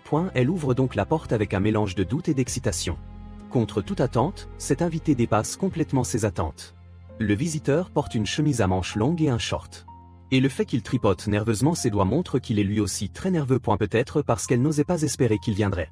Emily reste figée sur place pendant un instant. Le premier à arriver est en fait Xuel Ming qui vient de se disputer avec elle. Et Illy regarde froidement le garçon devant elle. Elle est encore très en colère à cause de ce que M lui a dit auparavant. Emily veut donc lui refuser l'entrée au motif qu'il n'a pas d'invitation à la fête d'anniversaire. Mais alors qu'elle s'apprête à fermer la porte. Je suis désolé, retentissant l'interhomme. Shuming continue de s'excuser auprès d'Emily. La tête baissée, expliquant qu'il n'a dit ces choses que parce qu'il était trop en colère à ce moment-là. Mais ces derniers jours, il a vraiment réalisé qu'il avait tort. Puis elle Ming, les larmes aux yeux supplie Emily de lui pardonner. En entendant cela, tous les sentiments blessés d'Emily disparaissent. Elle ne s'attendait pas à ce que Mug, qui tient tant à sa fierté, se présente et s'excuse le jour de son anniversaire. Mais aujourd'hui, la règle est qu'il faut avoir une invitation pour assister à la fête d'anniversaire. Si vous n'avez pas cette invitation, vous ne pouvez pas rentrer dans la fête. À ces mots, le cœur de Shomung se serre car à cause de leur dispute, il n'a effectivement pas reçu cette invitation. Cependant, la seconde d'après, Emily lui tend l'invitation qu'elle tient dans sa main. Maintenant, tu as une invitation. N'est-ce pas? Tu reçois l'invitation? Shomung pousse enfin un soupir de soulagement. Il sait qu'Emily lui a déjà pardonné. Soudain, 3 petites têtes apparaissent à côté du mur, disant qu'elles attendent ici depuis longtemps. Puis tout le monde se met à parler en même temps, critiquant Umu qui est vraiment allé trop loin auparavant. Ils sont tous amis. Emily a été invitée à la fête d'anniversaire auparavant. Joyeux anniversaire Emily. Bientôt. Les plats sont servis les uns après les autres. Et en voyant ces places inhabituelles devant eux, les enfants ne peuvent s'empêcher de s'exclamer avec émerveillement. Bien qu'il s'est affairé dans la cuisine, regarde les nombreux enfants et calcule soigneusement. Il semble qu'Emily ait invité tous les élèves de l'école. Eunice s'avance ensuite pour expliquer comment manger les plats. Il suffit de tremper la viande et les nouilles de riz dans la sauce et vous pouvez les manger. En entendant cela, 2 filles sont impatientes d'essayer. Soudain, une saveur inattendue explose dans leur bouche. Les nouilles de riz moelleux et la viande frite croustillant roulent dans leur bouche. Combinées à la sauce aigre douce. Le goût est indescriptiblement délicieux. De l'autre côté, une fille nommée Vivi jure, après avoir mangé les rouleaux de printemps frits, qu'elle les épousera un jour. À ce moment-là, Sang-woo remarque également les vêtements inhabituels d'Emily et lui demande rapidement de quel type de vêtements il s'agit. Il dit qu'ils semblent si spéciaux. En entendant cela, Emily se lève avec enthousiasme et explique à tout le monde que ces vêtements sont des vêtements traditionnels vietnamiens provenant du pays de sa mère et que tous les plats délicieux servis aujourd'hui sont des spécialités vietnamiennes. Dès qu'elle a fini de parler, Vivi est soudainement inspirée. Elle aussi épousera ces beaux vêtements. Voyant ses amies si encourageantes, Emily court rapidement vers sa mère. Elle veut amener Ona pour la présenter à ses amis. Elle porte des tenues assorties. En entendant cela, Yan fait un signe de la main avec assurance, disant à Yuna qu'elle peut être tranquille. Et elle s'occupera de tout le reste des tâches ménagères. Voyant cela, Emily court avec enthousiasme vers ses amis avec sa mère, observant le visage rayonnant de sa fille. Yuna ne peut s'empêcher d'afficher un doux sourire. À ce moment-là, Yan est assis loin derrière. Regardant et Emily, il pense maintenant que c'est le bonheur incarné. Et la scène se déplace vers un autre monde. Une femme aux cheveux roux portant des décorations en forme de crâne est assise sur une couverture et écoute ses subordonnés lui rapporter que sa fille est une fois de plus enfuie de la tribu sans permission. La femme n'est pas en colère même si les gardes ont été renforcés par rapport à la dernière fois. Et sa précieuse fille s'est tout de même échappée. Peut-être s'est-elle enfuie pour revoir cet humain comme la première fois. Mais quel genre d'humain peut avoir à ses côtés une descendante du loup sacré et même conquérir le cœur de sa fille? En entendant cela, le cœur du subordonné se serre. La chef chérit sa fille plus que tout. La femme responsable ordonne alors à son subordonné d'inviter cet humain à rejoindre la tribu. Elle veut voir quelle est cette formidable capacité qu'a cet humain pour conquérir le cœur de sa fille. La scène se déplace au cœur d'une forêt. Soudain, un grondement profond et puissant se répand dans toute la forêt. Au même moment, Yen se couvre les oreilles. Il s'avère que ce bruit terrifiant provient en fait de Marshmallow. Il grogne pour avertir la crevette qui se trouve devant lui. Qui observe la scène depuis le côté est très perplexe. Elle n'a pas peur des oiseaux qui sautent et qui sont des dizaines de fois plus grands qu'elle. Comment peut-il avoir une telle hostilité envers une crevette qui est tellement plus petite que lui est déjà morte? Yan demande alors en plaisant si elle est dégoûtée parce qu'elle voit une crevette pour la première fois. Mais après cette réflexion, Yan se rend compte qu'il a dit une bêtise comparée au monstre que Marshmallow chasse habituellement. Lequel est le plus dégoûtant? Alors Marshmallow, quels sont exactement tes critères? Cependant, il pense que Marshmallow changera certainement d'avis après avoir goûté la crevette. Il faut d'abord retirer les antennes de la crevette et la veine sombre qui longe son dos, puis étaler une couche de gros sel dans une poêle. Ensuite, placez soigneusement les crevettes sur le gros sel. Enfin, couvrez avec un couvercle et attendez que ce délicieux plat soit prêt. À l'origine, Yan voulait préparer ce plat pour Randolph, mais comme il avait préparé beaucoup d'ingrédients, ils peuvent le déguster en avance. La scène change et il semble y avoir une silhouette supplémentaire à côté de Marshmallow. Elle regarde cette silhouette familière qui bave avec confusion. Quand est-elle arrivée? Et comment peut-elle s'accroupir à côté d'eux? Attendant de manger aussi naturellement tout comme Marshmallow, Yen se dit qu'il s'agit simplement d'une bouche supplémentaire à nourrir et chasse cette pensée de son esprit. Lorsque la carapace s'ouvre, la chair dodue de la crevette est parfaitement révélée. Bientôt, 3 crevettes décortiquées et cuites au céleste devant Marshmallow et Mona. Puis Marshmallow et Mona mangent presque simultanément la chair des crevettes. Soudain, une vague gigantesque se lève à cet endroit. Marshmallow et Mona survolent l'océan à dos d'énormes crevettes dans un bruit déchirant. Marshmallow arrache un gros morceau de chair de crevette. C'est l'essence légendaire de la mer capturée sur la langue. Après avoir goûté, les deux convives se lancent dans une nouvelle série de dégustations. En voyant repas si apprécié, Yen se réjouit secrètement. En un instant, ils ont fini les 3 crevettes. Soudain, un appel sévère de Mona interrompt cette scène chaleureuse. En entendant cette voix familière, Mona se hérisse puis elle se cache rapidement derrière. Il s'avère que Noah, le subordonné de la mère de Mona, stupéfait pendant un moment. Yen semble comprendre la situation. Alors, il dit à Noah d'attendre un peu. Il n'est pas trop tard pour ramener Mona à la maison après qu'elle ait fini de manger. Et soyez rassurés, je ne lui donnerai rien d'étrange à manger. Cependant, selon Noah, la liste des personnes à ramener aujourd'hui comprend également Yan. L'humain avant que Yan ait le temps de réagir, Noah utilise un ton qui ne souffre aucune contradiction, ordonnant à Yan de les accompagner. À ce moment-là, toujours un morceau de crevette emballé à la main reste figé. Pourquoi doit-il rentrer lui aussi alors que les 2 parties sont toujours dans une impasse?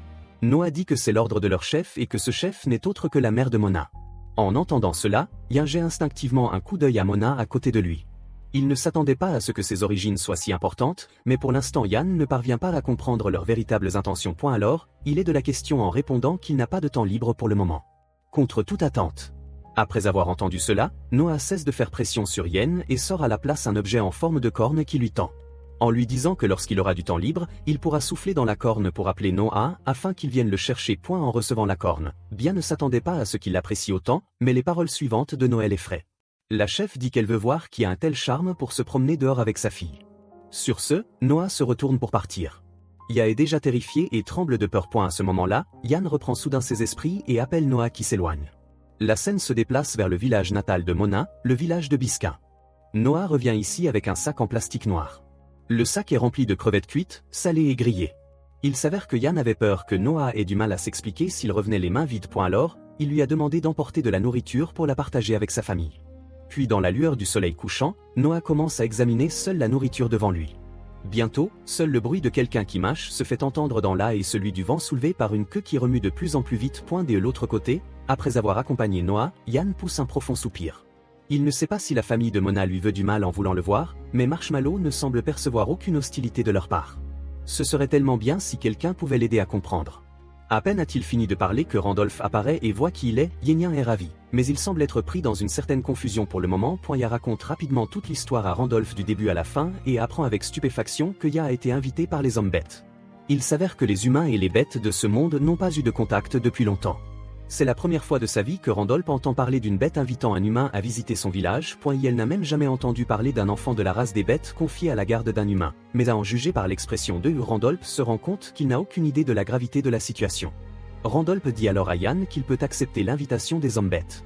Leur attitude ne semble pas très hostile. Maintenant que Randolph, un habitant de la région, lui a expliqué la situation, les inquiétudes de Yan s'estompent. Enfin, il devra accepter leur invitation une autre fois. Pour l'instant, le plus important est de laisser Randolph profiter du repas. Après la préparation minutieuse de Yin, une assiette fumante de crevettes au beurre parfaitement cuite est prête. Son arôme alléchant fait inconsciemment saliver les convives. Y explique ensuite comment déguster ce plat. Il suffit d'enlever la tête et de décortiquer la crevette. En regardant ce plat inhabituel devant lui, Randolph ne peut s'empêcher de se demander où Ya a trouvé ces ingrédients inhabituels. Puis Randolph la chair de la crevette en une seule bouchée. Soudain, l'essence même de l'océan envahit la bouche de Randolph. Et la chair ferme et fraîche de la crevette associée au citron et à l'ail offre une texture très riche. Le mélange de saveurs acidulées, salées, épicées et fraîches laisse Randolph profondément satisfait et en redemande. Plus important encore, son goût est en fait addictif.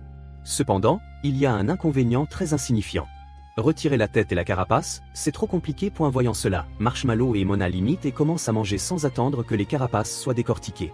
Ce n'est certainement pas pour se plaindre qu'il y a un décortique trop lentement. Et les 3 convives ne semblent pas gênés par la carapace. Ils trouvent même que cela donne un goût unique. Ils finissent rapidement toutes les crevettes apportées par Yan. Marshmallow et Mona ont le ventre bien rempli. Randolph déclare alors qu'il ne peut pas manger gratuitement la nourriture de Yin. Préparez-vous, nous allons commencer la séance d'entraînement d'aujourd'hui. En entendant cela, Yen se souvient soudain qu'il a promis à Randolph de lui apprendre le maniement de l'épée. Randolph ajoute que le premier jour d'entraînement ne sera pas très difficile, juste quelques exercices de base. Alors que le soleil se couche lentement, il y est épuisé, s'effondre dans un tas d'herbes. Randolph ne s'attendait pas à ce que Yen a si peu d'endurance. Il ne lui a fait escalader des montagnes que pendant 4 heures. Il semble qu'il y ait encore beaucoup de chemin à parcourir avec l'entraînement de base. À ce moment-là, Marshmallow a pitié de Yenin et s'approche pour réconforter l'homme épuisé. La langue de Marshmallow lèche doucement les mollets de Yin. Une sensation rafraîchissante envahir, apaisante comme un baume rafraîchissant. Soudain, Mona limite et commence à lécher l'autre mollet de Yin, mais sa salive excessive mouille presque le pantalon de Yin.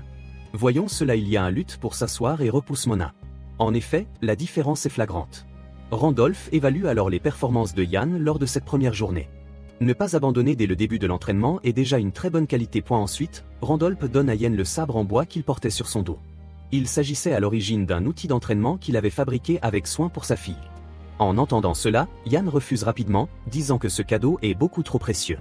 Avant qu'il n'ait fini, Randolph dit calmement que sa fille a une phobie des objets tranchants. Peut-être est-elle destinée à ne jamais avoir de lien avec l'art du sabre. Changeant de sujet, Randolph reprend confiance. Il dit que Yan doit s'entraîner aussi pour sa fille. Il est déterminé à former Yan pour en faire un puissant guerrier. En entendant cela, Yan ne peut qu'accepter silencieusement l'épée en bois. Et il semble que ses muscles ne connaîtront pas de répit pendant un certain temps. La scène change alors que Yan et Marshmallow retournent au restaurant de Pyeongchang. À ce moment-là, il a déjà préparé un encas de fin de soirée pour lui et Marshmallow. Aujourd'hui, l'effort physique fourni par Rien dans l'autre monde l'a vraiment épuisé. Il sert ensuite les nouilles mélangées à Marshmallow. Il n'y a que du bacon et de l'ail. Il se demande si Marshmallow va aimer. En voyant Marshmallow la dévorer, Yan se sent soulagé. Cependant, après avoir pris une seule bouchée de nouilles, Yan se fiche sur place. Même Marshmallow remarque que quelque chose ne va pas chez Yan. Avec un bruit sourd, il impose ses baguettes. Puis à la vitesse de l'éclair, il sort des assaisonnements du placard. En un instant, des dizaines de bouteilles d'assaisonnement sont ouvertes par Yan. La scène change. Yi agrippe fermement le comptoir, respirant bruyamment. Yi, qui avait perdu son sens du goût il y a longtemps à cause du stress au travail, a miraculeusement retrouvé son sens du goût même s'il n'est pas encore complètement rétabli. C'est tout de même une énorme surprise. Yan était venu ici avec un sentiment de défaite et de désespoir. S'il avait choisi de rester à Séoul, il aurait peut-être renoncé à devenir chef cuisinier. Maintenant que son sens du goût revient, Yan a retrouvé l'espoir dans son cœur. Venir à Pyeongchang était vraiment la bonne décision. Bientôt, tard dans la nuit, le chef du village fredonne un air et se balance en marchant vers chez lui. Le vieil homme chouette à l'entrée du village l'a incité à boire un peu trop. Soudain, une lumière toute proche attire son attention.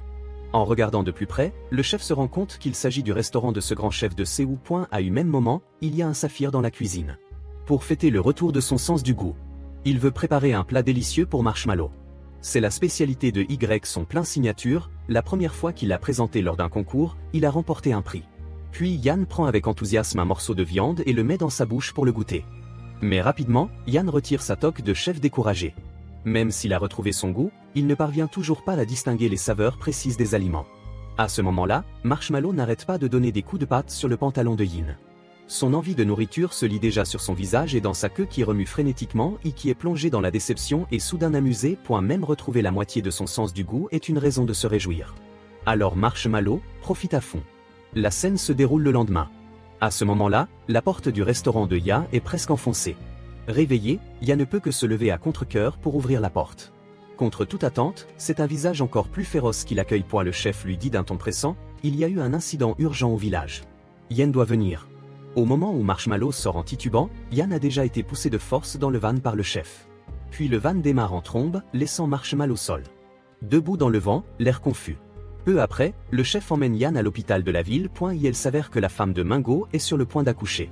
Lorsqu'on arrive à la porte de la salle d'accouchement, il constate qu'elle est déjà bondée et grâce à la conversation des villageois, il apprend qu'aujourd'hui n'est en fait pas la date prévue pour l'accouchement de Sojin, car Sojin a perdu les os soudainement la nuit dernière et a été transporté d'urgence à l'hôpital. Soudain, un cri interrompt les bavardages des villageois. Madame Park dit, ce n'est pas à marcher. Tant de personnes ici ne feront que gêner le travail du médecin. Entendant cela, le chef acquiesce avec des involtures et exhorte les villageois à partir. À ce moment-là, Madame Park attrape le chef qui veut rester et même lui en tant que chef du village est traîné dehors. En revanche, Yan en tant que nouveau résident du village est autorisé à rester. Puis Madame Park ajoute, Nungo a besoin d'un ami à ses côtés en ce moment. Sur ces mots, elle quitte rapidement l'hôpital avec le chef, ne laissant Queen. Qui veut dire quelque chose? La main figée en l'air. Vivant cette expérience pour la première fois, Yan ne sait pas comment réconforter Mio. Elle pense que laisser le chef aurait peut-être été un meilleur choix. Soudain, Mio, qui est resté silencieux pendant longtemps, prend la parole. Il est très reconnaissant à N d'être venu tôt le matin pour lui tenir compagnie. Yan répond qu'il n'a en fait rien fait. Il est juste là debout. Mais Mo insiste sur le fait que cela suffit. Même s'il ressent un mélange d'inquiétude et d'anticipation. À l'idée de devenir père, il est très nerveux en ce moment. Et en y réfléchissant, Yan se rend compte que Mingo a en fait à peu près le même âge que lui et qui ne serait pas nerveux à l'idée de devenir père. Pour la première fois, la scène se déplace à l'extérieur de l'hôpital. Les villageois s'exclament avec enthousiasme, cela fait longtemps que personne n'avait eu de bébé dans le village. Ils prévoient d'organiser un banquet pour fêter ça à leur retour. Lorsqu'il y a un sort, le chef s'approche immédiatement pour lui demander comment ça s'est passé à l'intérieur. Yann répond que Mingo est maintenant aux côtés de Sujin. Puis regarde les villageois enthousiastes à côté de lui et ne peut s'empêcher de dire que le village reste fermé pendant les célébrations et les festins. Dès qu'il a fini de parler, Yann se souvient avoir été invité au village des abeilles dans l'autre monde. Yann demande rapidement au chef quel cadeau apporter lorsqu'on rend visite à un autre village. Le chef réagit immédiatement. Quel village est assez effronté pour débaucher des gens? Mais le chef répond à N que lorsqu'on est invité, on apporte généralement des cadeaux tels que de l'alcool, des produits régionaux et des spécialités locales.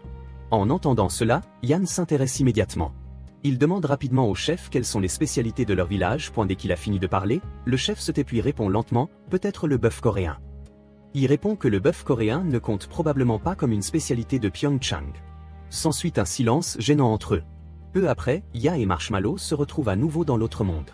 Le cadeau qu'il a finalement décidé d'offrir n'est autre que l'alcool recommandé par le chef. Alors que le son du corps se propage dans toute la forêt, partout où le son parvient, il incite les animaux, sortent la tête pour regarder. Puis le son s'arrête brusquement, laissant place à une respiration haletante. Il ne pense pas que cette chose puisse être entendue par les animaux. De manière inattendue, une silhouette passe en trompe juste devant Yen. Noah apparaît devant Yen avec Mona. Puis Yen est doucement soulevé. Le visage de Yann est marqué par l'incrédulité. Est-il vraiment censé voyager ainsi? Mais avant que Yann ait le temps de crier, une énorme rafale de vent le réduit au silence. Après cette course effrénée, Yann est complètement épuisé. Son état physique est-il vraiment aussi fragile que l'a dit Randolph? À ce moment-là, Mona arrive avec des guimauves. Noah indique que leur tribu des abeilles est juste devant eux. En entendant cela, Yen se retourne rapidement pour regarder. Des dizaines de structures en forme de yacht se trouvent au pied de la montagne. Il ne peut s'empêcher d'être intrigué par l'origine de ces Yur. En entendant le mot étrange, Noah se fige. Les villages humains ressemblent-ils aux leurs à ce moment-là? Yen se souvient de ce que Randolph lui a dit. La principale raison pour laquelle Randolph dit que la peau d'animal n'aurait aucune hostilité envers rien était à cause d'impact. Il y a longtemps, ce monde a connu une guerre raciale massive. Le conflit a duré plusieurs centaines d'années.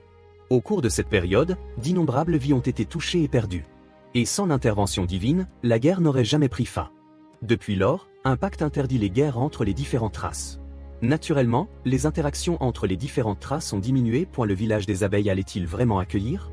Un humain y suit bientôt Noah à l'intérieur du village et l'apparition d'un humain comme lui aux côtés de Marshmallow qui est considéré comme divin attire inévitablement une foule. Soudain, plusieurs silhouettes leur barrent le chemin. Le chef est un guerrier appelé Tao. Il jouit d'un statut considérable parmi les Biscains. De toute évidence, il est très mécontent que le chef ait invité un humain. Voyant cela, Noah protège et réitère que l'invitation vient directement du chef Tézucrican, déclarant que la protection d'un humain par Noah déshonore tous les guerriers biscains. L'expression de Noah se durcit alors que la tension atteint son paroxysme et qu'ils sont sur le point de se battre. Un grognement féroce et grave retentit en contrebas. Les villageois sont choqués de découvrir que ce son provient du loup sacré. Mettre en colère le loup sacré a de graves conséquences. C'est seulement à ce moment-là que Taseok réalise qu'il y a un loup sacré dans le groupe. Voyant cela, Mona imite la posture de la guimauve, ce qui la rend plutôt comique. Cette scène incite les villageois perplexes à spéculer sur l'identité de Yann. Quel genre d'humain pourrait avoir Noah? Mona est le loup divin pour le protéger. Aux yeux des villageois, Yann ressemble à une princesse entourée de garde-points. Pendant ce temps, Yann remarque cette situation étouffante. Il est venu ici sur invitation et ne veut pas semer le chaos. Il espère simplement que quelqu'un résoudra cette impasse. C'est alors qu'une silhouette rouge vif fait d'une entrée spectaculaire à travers la foule. Yann se fige en regardant la silhouette vêtue de manière unique devant lui. À ce moment-là, Noah chuchote rapidement à Yen de s'incliner car il s'agit du chef Cassandrani des Bezesca.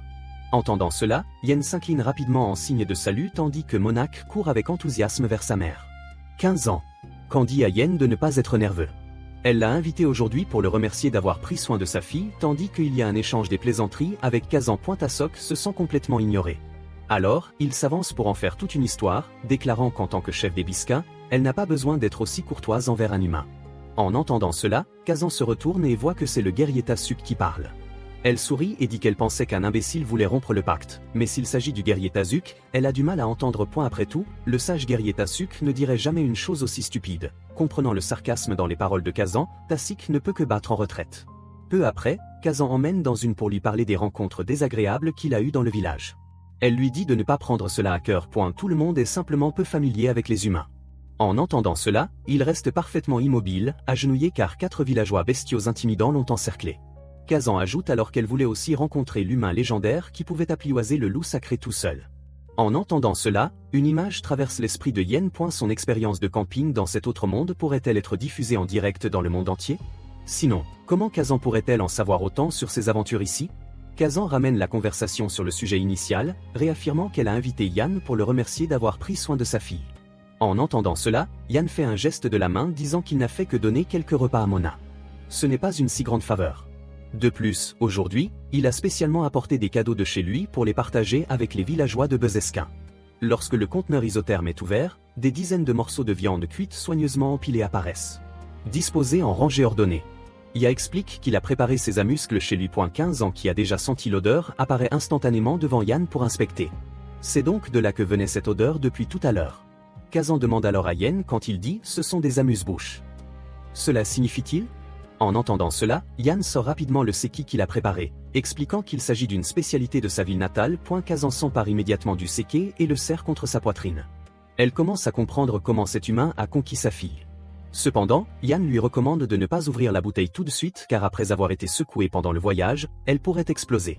Deux villageois à la peau de bête comprennent immédiatement le mot-clé. Ils remettent immédiatement en question les intentions sinistres de Yan avec ses cadeaux. Alors que Y tente d'expliquer qu'il n'en est rien, Kazan lève la main et tranche la bouteille de saké d'un seul coup. Instantanément, le dioxyde de carbone contenu dans le saké crée une mousse qui jaillit. Ce doit être l'explosion dont parle Lin. Kazan observe avec curiosité la mousse se dissiper progressivement du saké dans sa main. Elle penche la tête en arrière et verse le saké dans sa bouche. Cette scène laisse les villageois vigilants stupéfaits. Ils commencent à réprimander la chefan pour avoir fait quelque chose d'aussi risqué. Mais tout ce qu'ils obtiennent en réponse, c'est un long rot de 15 ans. Après avoir savouré le seki, Kazan est agréablement surpris. Le savoir-faire humain est vraiment remarquable. Le goût parfumé et prononcé du sake est incroyable. Il se boit facilement et en douceur, mais laisse une finale forte et audacieuse. Kaz montre ensuite les autres aliments dans le sac à dos de Yin et demande si elle peut goûter ses amuse-bouches. Elle prend alors un gros morceau de viande cuite et le met dans sa bouche. Elle est étonnée de constater que la viande est incroyablement tendre et sans odeur désagréable. Sa texture ferme et juteuse fond en bouche après seulement quelques mastications. Kazan alors que cette délicieuse viande devrait être partagée avec les villageois. Plus tard, elle s'incline profondément devant Yan pour s'excuser. En tant que chef, elle n'a pas réussi à contrôler le comportement irrespectueux des villageois. Les deux villageois n'ont d'autre choix que de s'excuser à plusieurs reprises auprès de Yin. Pendant ce temps, Noah, qui avait déjà dégainé son arme, se sent soulagé. Heureusement, il a réagi rapidement. Sinon, cette lame aurait touché Yan. Kazan annonce que pour remercier Yan et profiter des cadeaux qu'il a apportés, tous les membres de la tribu des bêtes doivent se préparer pour une fête. Comme ce festin est destiné à leur invité d'honneur. Tout le monde doit faire de son mieux. Le guerrier qui chasse la proie la plus délicieuse se verra décerner le titre de chasseur. Les guerriers partent donc se préparer pour cette célébration. À présent, les oreilles de Yen bourdonnent presque à cause des cris de Kazan. Mais pourquoi tous les villages aiment-ils organiser des festins? Ya et Kazan sont assis ensemble au sein de la tribu et discutent. Kazan mentionne qu'en tant que chef, elle ne peut rester dans la tribu que pour surveiller les enfants. Elle suggère à N d'essayer lui aussi la chasse. Me qui tient à la vie rejette immédiatement l'idée d'aller chasser dans cet autre monde. Elle est convaincue qu'il serait mis en pièces par des monstres dès qu'il mettrait le pied dehors. En entendant cela, Kazan demande simplement à Yen de rester ici et d'aider à surveiller les enfants dès qu'elle dit cela. 15 ans, pousse négligemment un enfant, le faisant voler. Voyant cela, Yan ravale ses paroles. Elle était sur le point de proposer son aide pour s'occuper des enfants. Mais il semble que les enfants BKA apprécient en fait ce genre de jeux brutaux avec Kazan. À ce moment-là, un enfant surgit soudainement et serre fort la cuisse de Yin. Cela effraie Yin au plus haut point. Kazan explique rapidement que c'est parce que Yin en tant qu'humain, a une odeur irrésistible pour les abeilles. Elle ajoute ensuite joyeusement que les Besquins ne mangent pas les humains. À ce stade, Yan a du mal à la croire. Alors fait lâcher prise à ce morveux. Lorsqu'Yin parvient enfin à se libérer de l'enfant affamé, un nuage de poussière s'élève, l'aveuglant presque. Lorsque la fumée se dissipe, Y aperçoit devant lui l'énorme carcasse d'un tigre. Les villageois s'écritent qu'il s'agit d'un tigre à dents de sabre, l'une des créatures terrestres les plus rapides. Le célèbre guerrier Toku est vraiment digne de chasser un monstre aussi puissant, même loue la force de Toku. Cependant, en entendant les flatteries de tout le monde, Toku devient un peu arrogant. Il se met même à se moquer de 15 ans, lui disant que si elle n'a jamais vu un monstre aussi puissant, elle ne devrait peut-être pas être chef. Elle ne devrait pas s'accrocher à ce poste juste par fierté mal placée. En entendant cela, Yan reste sans voix. Guerrier, Tezik se comporte comme un enfant. Ne serait-il pas plus rapide de se battre plutôt que de perdre du temps à se disputer? Ya applaudit rapidement, félicitant et sage d'avoir chassé un monstre aussi mignon, vraiment impressionnant. Cela fait grincer des dents tamues de rage. Même Kazan commence à se demander si Yen n'a pas un problème de vue, mais il pense sincèrement que la proie de Tak est duveteuse et à 4 pattes. Cela devrait compter comme mignon. Non, parce que les marshmallows attrapés par le monstre sont tous dégoûtants. Soudain, un énorme serpent à 2 têtes apparaît derrière eux. Les guerriers à l'œil vif le reconnaissent. C'est le redoutable serpent venimeux à 2 têtes de la forêt, connu pour attaquer toute créature qui ose s'approcher. Celui qui a attrapé le serpent remarque que Taseok et les autres le regardent fixement. Marshmallow sourit avec des déesses. Comparé à ça, Taseok attrape des 3 faciles points. Pendant ce temps, Mona revient en courant tout excitée avec une souris des champs brunes dans la bouche. Elle est certaine que sa performance lui vaudra les éloges de sa mère et de Yan. Mais lorsqu'elle aperçoit les 2 bêtes géantes, elle est stupéfaite. Au même moment, Noah est témoin de cette scène.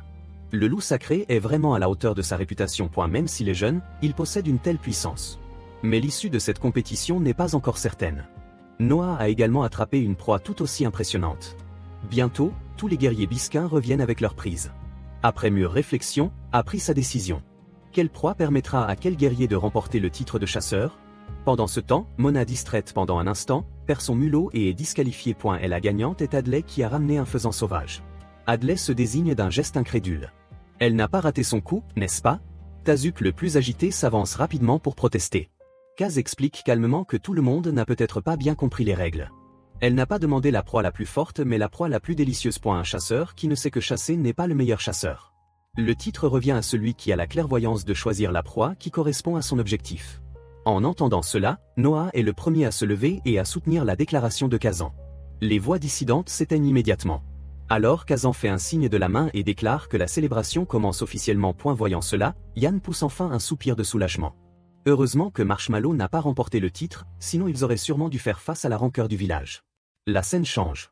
La célébration autour du feu de joie commence. Tout le monde fait retirer avec enthousiasme les proies qu'ils ont rapportées. Mais à l'air sombre. Kazan le remarque et lui demande rapidement. Qu'y a-t-il? L'odeur de gibier dans l'air me mal à l'aise. Il ne comprend pas comment tout le monde peut ignorer cette forte odeur. N'ont-ils pas d'assaisonnement pour la masquer? Kazan répond que cette odeur est tout à fait normale. C'est la viande apportée par Rien qui est inhabituelle. Les villageois l'ont trouvée si délicieuse qu'ils l'ont dévorée en un instant. Mais Kazan remarque bientôt que sa fille Mona semble n'avoir aucun appétit et refuse de manger. Les guimauves sont encore plus mal en point. Habituée à la cuisine raffinée. Comment pourrait-elle supporter cette viande au goût de gibier alors que Yen se demande s'il doit cuisiner lui-même? Kazan lui met de la viande dans la bouche. Cela met tellement en colère qu'il annonce qu'il va se cuisiner lui-même et ordonne à Marshmallow d'aller cueillir des fruits acides. Il ouvre alors habilement sa trousse à outils portable et sa poêle à griller. Cela attire immédiatement la curiosité des villageois. Il commence par placer la viande crue sur le grill jusqu'à ce que la surface forme une couche croustillante. Il retourne ensuite la poêle et ajoute une quantité appropriée de saké afin d'éliminer l'odeur de gibier. Il ajoute ensuite des fruits et des guimauves pour contrebalancer et atténuer l'alcalinité de la viande. Enfin, il fait mijoter le tout à feu vif pendant 30 minutes jusqu'à ce que la viande devienne tendre. Et voilà, le délicieux ragoût est prêt. Yan commence alors à trancher la viande cuite. Mais il constate que les assaisonnements disponibles ne suffisent pas à éliminer toute l'odeur de gibier. Ce n'est pas le porc qu'il utilise habituellement et les fruits n'ont pas l'acidité des citrons. À ce moment-là, Kazan prend une tranche et la met dans sa bouche après l'avoir goûté. Elle est étonnée de constater que le goût est assez similaire à celui de la viande apportée par Yan. Est-ce vraiment la viande qu'ils ont chassée? L'odeur de gibier est déjà minime. Yan n'est toujours pas satisfait. Yan déclare solennellement qu'il est chef cuisinier et qu'à partir de maintenant, toute la cuisine doit lui être confiée. Tout le monde n'a plus qu'à se préparer à manger. À ce moment-là, un rire chaleureux interrompt le sérieux de Yen. L'attitude de Y, qu'elle soit prudente ou généreuse, amuse Kaza. Elle dit qu'il est absurde de demander à un invité de cuisiner pour tout le monde. Ils ont tous vu comment il y a à préparer la viande. Kazan dit donc aux villageois de suivre son exemple et d'éliminer l'odeur de gibier. Selon la tradition bisca, chacun cuisine sa propre prise. Alors Yan, nous apprécions votre aimable proposition. Voyant cela, il y a endosse le rôle de professeur de cuisine pour les villageois biscains. Après tout, en tant qu'invité, il doit respecter les coutumes locales, n'est-ce pas? La scène change. Le soleil se couche tranquillement. Il est temps de se séparer. Kazan dit que Noah accompagne Rien. Elle tend alors à Yen un objet en forme de sifflet. Elle explique qu'il s'agit d'un jeton des biscains. Chaque fois qu'il aura besoin d'aide, il pourra siffler. Ce qui signifie que Yan est désormais un ami des abeilles. Le lendemain matin au restaurant Pyeongchang, un visiteur inattendu et en sueur vient soudainement perturber la tranquillité matinale. En voyant sa tenue, Yen est sur ses gardes. Son restaurant est-il sur le point d'être cambriolé? Voyant la personne emmitouflée, Yen pense avoir affaire à un criminel recherché. Il regrette profondément de ne pas avoir installé de caméras de sécurité dans le restaurant plus tôt. Heureusement, le mystérieux client en a point et elle n'a aucune mauvaise intention. Mais après avoir consulté le menu, il commande des spaghettis. Yan trouve cela incroyable depuis qu'il tient un restaurant occidental à Pyeongchang. C'est le premier client à commander ce type de pâtes. Il lui recommande donc avec enthousiasme sa spécialité. Les spaghettis aux palourdes pour les pâtes sont déjà dans la marmite. Les spaghettis sont un type de pâtes italiennes qui ont une texture plus moelleuse que les autres variétés. Bien fait revenir les assaisonnements jusqu'à ce qu'ils dégagent leur parfum. Il ajoute ensuite les palourdes. Il ajoute ensuite un peu de saké et fait revenir le tout à feu vif. Enfin, un délicieux plat de spaghettis aux palourdes est prêt. Lorsque le plat est servi au client, celui-ci reste bouche bée. Est-il vraiment possible de préparer un tel plat dans un endroit aussi reculé? Il porte lentement un spaghetti à sa bouche. Instantanément, la riche saveur des palourdes explose dans sa bouche sans aucune trace de gras. L'assaisonnement parfaitement équilibré est irrésistible. L'homme ne peut s'empêcher de jeter un coup d'œil à N. Pourquoi un chef aussi talentueux a-t-il ouvert un restaurant ici? Alors que l'homme réfléchit à cette question, la télévision interrompt soudainement ses pensées. La télévision diffuse des informations sur les brillantes réalisations de l'artiste Jung Kian dans le monde de l'art. En entendant cela, l'homme mystérieux enfile rapidement son manteau sur sa tête. En voyant cela, Yan se demande s'il y a un problème avec son repas. Peu après, l'homme finit tous ses spaghettis. Avant de partir, il ne cesse de s'émerveiller d'avoir mangé un plat aussi délicieux. Il lui demande alors s'il aime particulièrement la cuisine italienne car il se trouve qu'il est spécialisé dans cette cuisine. L'homme demande à Yan s'il sait préparer une soupe italienne aux légumes. Il est stupéfait. Il ne s'attendait pas à ce que l'homme ait un plat spécifique en tête car selon lui la soupe italienne aux légumes est une soupe traditionnelle italienne composée de divers légumes et de pâtes.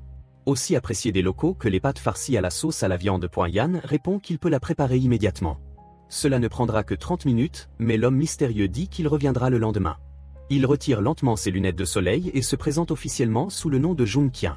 Il trouve cet homme nommé Jung Kian plutôt étrange. Pourquoi se présente-t-il ainsi sans crier gars? Voyant la réaction de Yon et perplexe, ce jeune homme ne suit-il pas du tout l'actualité? Peu après avoir accompagné le client, Yan entend soudain le nom de Kian mentionné à la télévision derrière lui. Il se rapproche rapidement pour regarder attentivement et découvre que le jeune Kian est en fait un artiste très célèbre. En Corée, les célébrités sont traitées avec beaucoup de respect.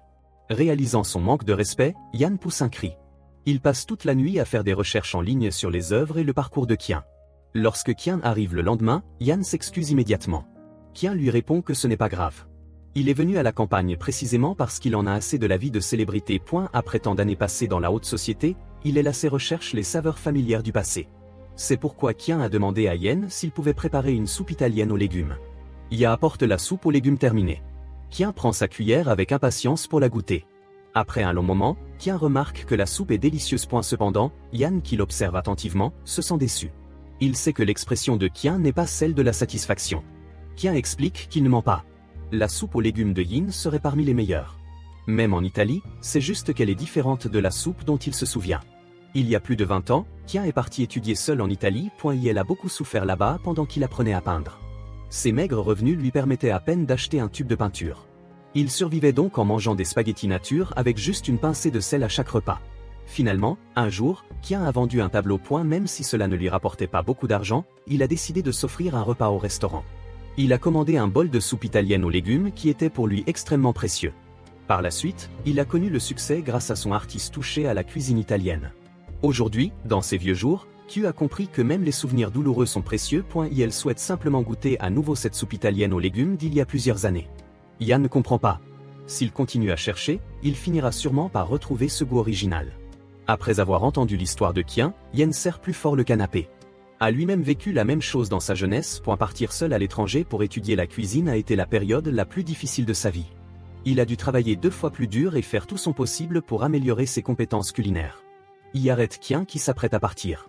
Il veut en savoir plus sur la soupe dont se souvient Kian. Kian explique que la soupe n'était en fait pas très bonne. Le bouillon était épais. Les légumes bon marché.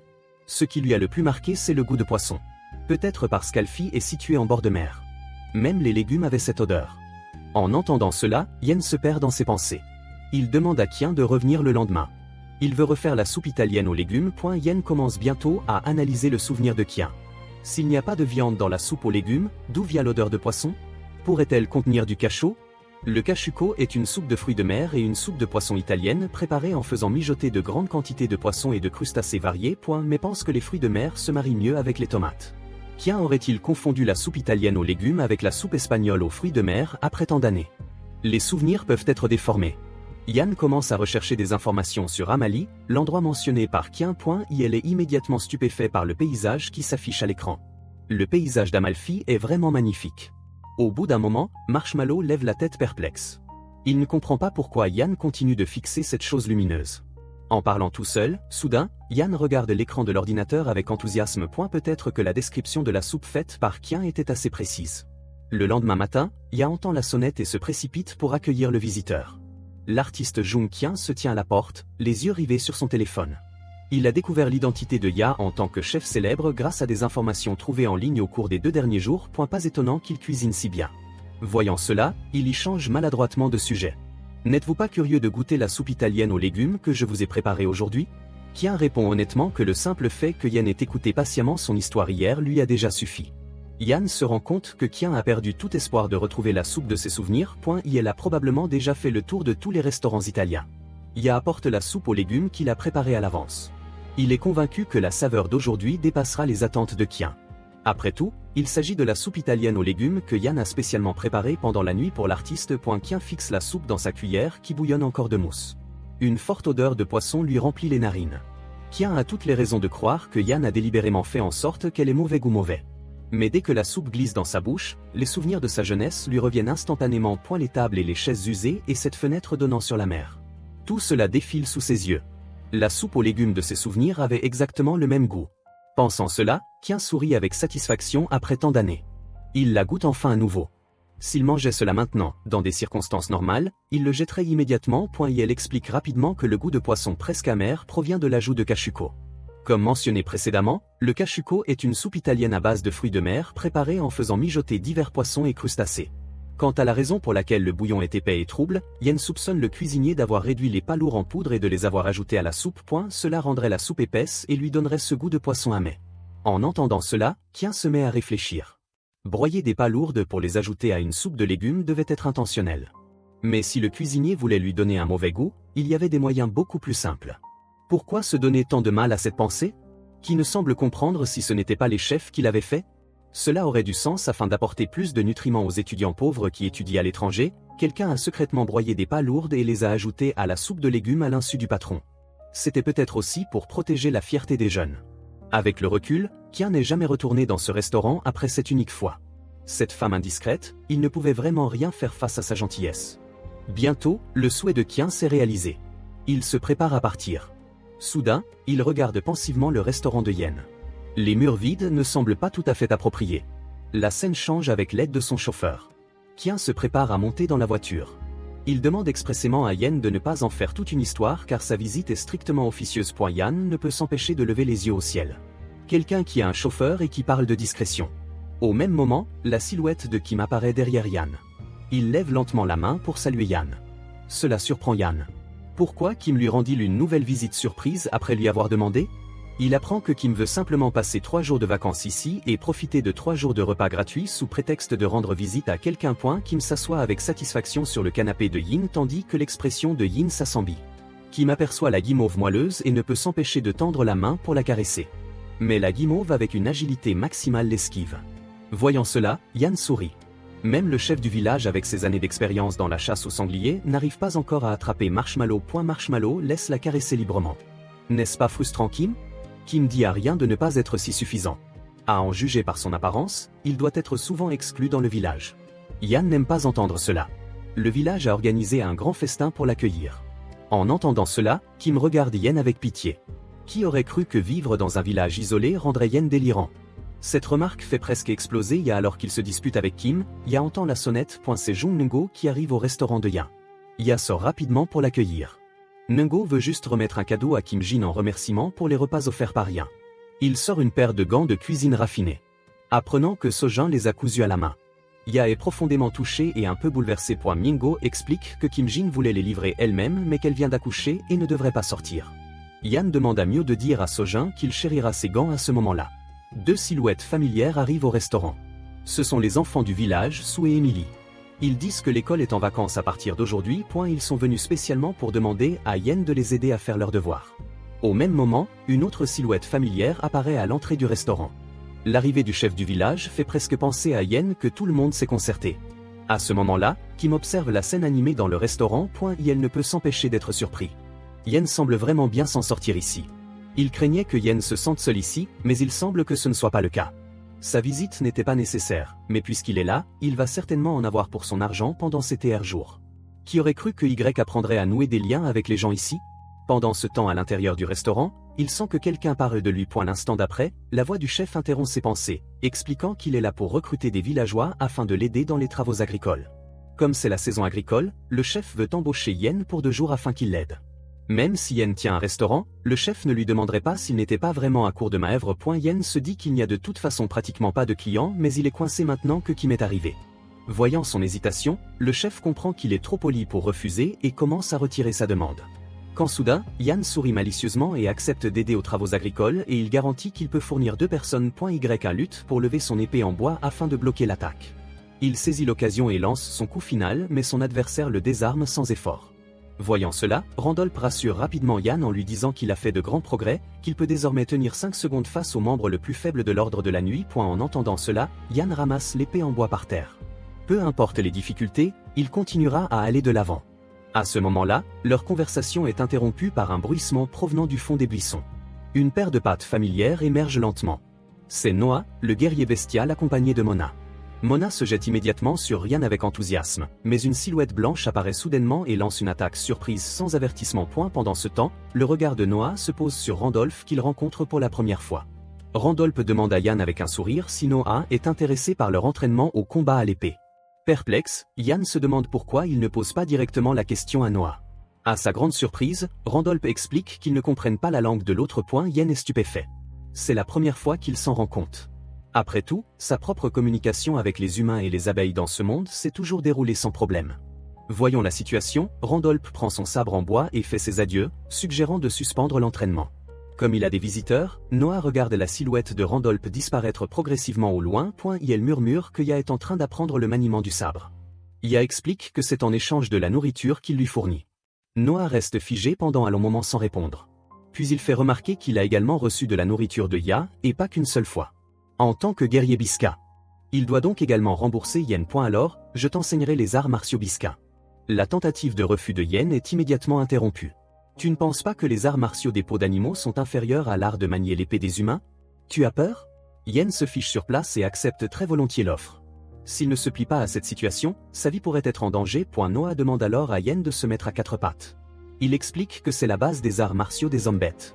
Il suffit de maintenir cette position et de courir jusqu'au sommet de la montagne.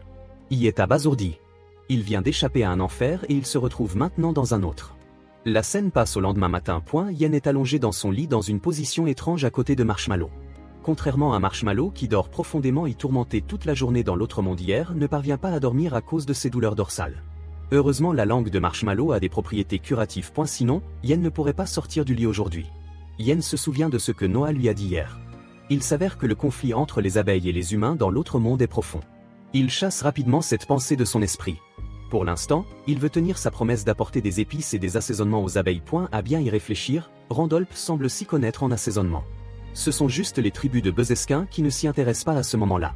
Yan remarque que Marshmallow regarde attentivement les assaisonnements sur la table. Yan demande s'il doit laisser Marshmallow en goûter. Puis il se rend soudain compte qu'il ne peut pas continuer à apporter des assaisonnements de ce monde. Chaque fois qu'une idée brillante lui vient à l'esprit, il pourrait en fait essayer d'acheter des assaisonnements aux humains de l'autre monde. La scène change pour révéler 2 rangées de soldats humains soigneusement alignés. Il a simplement fait part de son idée à Randolph. Il ne s'attendait pas à un accueil aussi élaboré. Il s'avère que le capitaine Randolph dont il a mentionné l'ordre de nuit occupait un poste assez élevé parmi les humains. Bientôt, une silhouette mystérieuse vêtue d'une étrange robe apparaît à l'autre bout de la formation. Cet homme semble être un certain Roman, un chef dont le rang n'est pas inférieur à celui de Randolph. Selon Randolph, il semble avoir préparé un programme encore plus grandiose pour Yen. En entendant cela, Yan devient instantanément un fan inconditionnel et se met à fantasmer sauvagement. Tout le monde peut voir qu'il s'agit d'un maître rien qu'à son apparence. Le prochain salut pourrait-il être un grand feu d'artifice magique en plein jour? Roman agite doucement son bâton et plusieurs étincelles de feu apparaissent dans les airs. Puis Roman balance son bâton avec force en voyant d'innombrables flammes jaillir rapidement dans le ciel. On entend de légers pétardadements. 2 bouffées de fumée à peine visibles s'épanouissent lentement dans le ciel. Yen est complètement abasourdi par ce magnifique spectacle magique. Cependant, à en juger par l'état actuel de Roman, ce feu d'artifice semble l'avoir complètement épuisé. Voyant cela, Yann ne peut que soupirer doucement et rester silencieux. Même un pétard en Corée ferait probablement plus de bruit que ces feux d'artifice. Bientôt, plusieurs personnes commencent à faire visiter la vilaine pour l'aider à s'intégrer. Ils lui procurent même des vêtements locaux. C'est le seul marché de la ville et c'est le meilleur endroit où aller s'il veut acheter des épices. Après avoir dit cela, Randolph veut dire au revoir à Yen et lui donne rendez-vous plus tard pour dîner. Mais Yen est déjà captivé par la gamme éblouissante de produits proposés ici. Yann repère rapidement sa première cible. Cet article qui ressemble à un poivre qui sent clairement comme un assaisonnement, mais il ne sait pas exactement à quoi il peut servir. À ce moment-là, une voix retentit soudain derrière. Roman explique qu'il s'agit de ramey, un assaisonnement qui peut être utilisé dans les ragoûts. Roman explique ensuite qu'il est là à la demande de Randolph. Au début, il ne comprenait pas pourquoi il fallait une protection pour faire ses courses au marché. Ce n'est qu'après avoir vu la guimauve qu'il a compris. Yann regarde le vieil homme devant lui. Perplexe, Roman demande à Yann s'il souhaite acheter du ramey. Avant que Yann ait le temps de répondre, il demande au marchand d'emballer tout le ramey. Il sort alors une énorme bourse, la lance à Yann et lui dit d'acheter tout ce qu'il veut. Yann est immédiatement charmé par la générosité de Roman.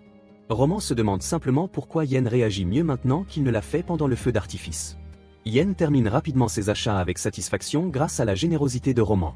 Yann remercie encore une fois Roman pour son extraordinaire générosité. Il s'avère que Roman a toujours été absorbé par la recherche et ne s'intéresse pas à l'argent. Avec ce grand sac d'épices, Yen est convaincu qu'il pourra créer de nombreux assaisonnements différents. Mais Roman est très perplexe. Y serait-il lui aussi passionné par la recherche? Il veut simplement que ses amis mangent mieux. Comme il ne connaît pas encore très bien les épices d'ici, il doit rentrer chez lui pour faire des essais. Roman semble comprendre quelque chose. Il comprend enfin pourquoi le loup sacré reste avec Yen. Soudain, Yen demande à Roman s'il a faim, comme il a apporté des crêpes à la ciboulette de chez lui. Roman est sur le point de refuser, mais par respect pour son invité, il en prend un morceau pour goûter. Après tout, il n'a pas vraiment envie de manger. Il se souvient que la dernière fois qu'il a mangé, c'était il y a 3 jours. Cependant, après une bouchée, l'expression de Roman devient soudainement paniquée. Comment quelque chose qui ressemble à une fine galette peut-il être aussi délicieux? Les légumes à l'intérieur lui sont inconnus, mais leur saveur est exactement à son goût. La texture moelleuse et fondante de la pâte fond si rapidement dans sa bouche. Quel genre de nourriture divine est-ce donc? Roman demande maladroitement s'il peut en avoir davantage et ne refuserait jamais à quelqu'un qui accepte sa nourriture. Roman se met alors à enfourner les crêpes à la ciboulette les unes après les autres. Pour rien, il est clair qu'il se jette dessus. Roman aurait-il été affamé pendant des jours après le déjeuner?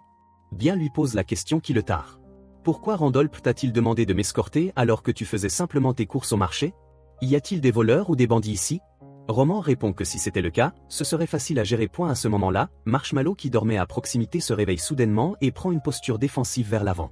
Roman déclare lentement que tout le monde ici ne considère pas les loups blancs comme sacrés, en particulier cette personne. Si l'on est un serviteur des dieux, c'est encore plus vrai. Un homme vêtu d'une robe d'église et accompagné de serviteurs se tient devant Yann et Roman. L'homme devant salue Roman froidement, mais d'après leur conversation, Yann apprend qu'il s'agit de l'évêque Caldrès du temple, l'un des plus hauts dignitaires du temple. Puis le ton de l'évêque Caldre change. Sa cible cette fois-ci est en fait Yann et Marshmallow, tout comme avec Bézin. I et Marshmallow sont surveillés par certaines forces dès leur entrée. Mais sans exception, ces personnes déclenchent tout l'instinct défensif de Marshmallow.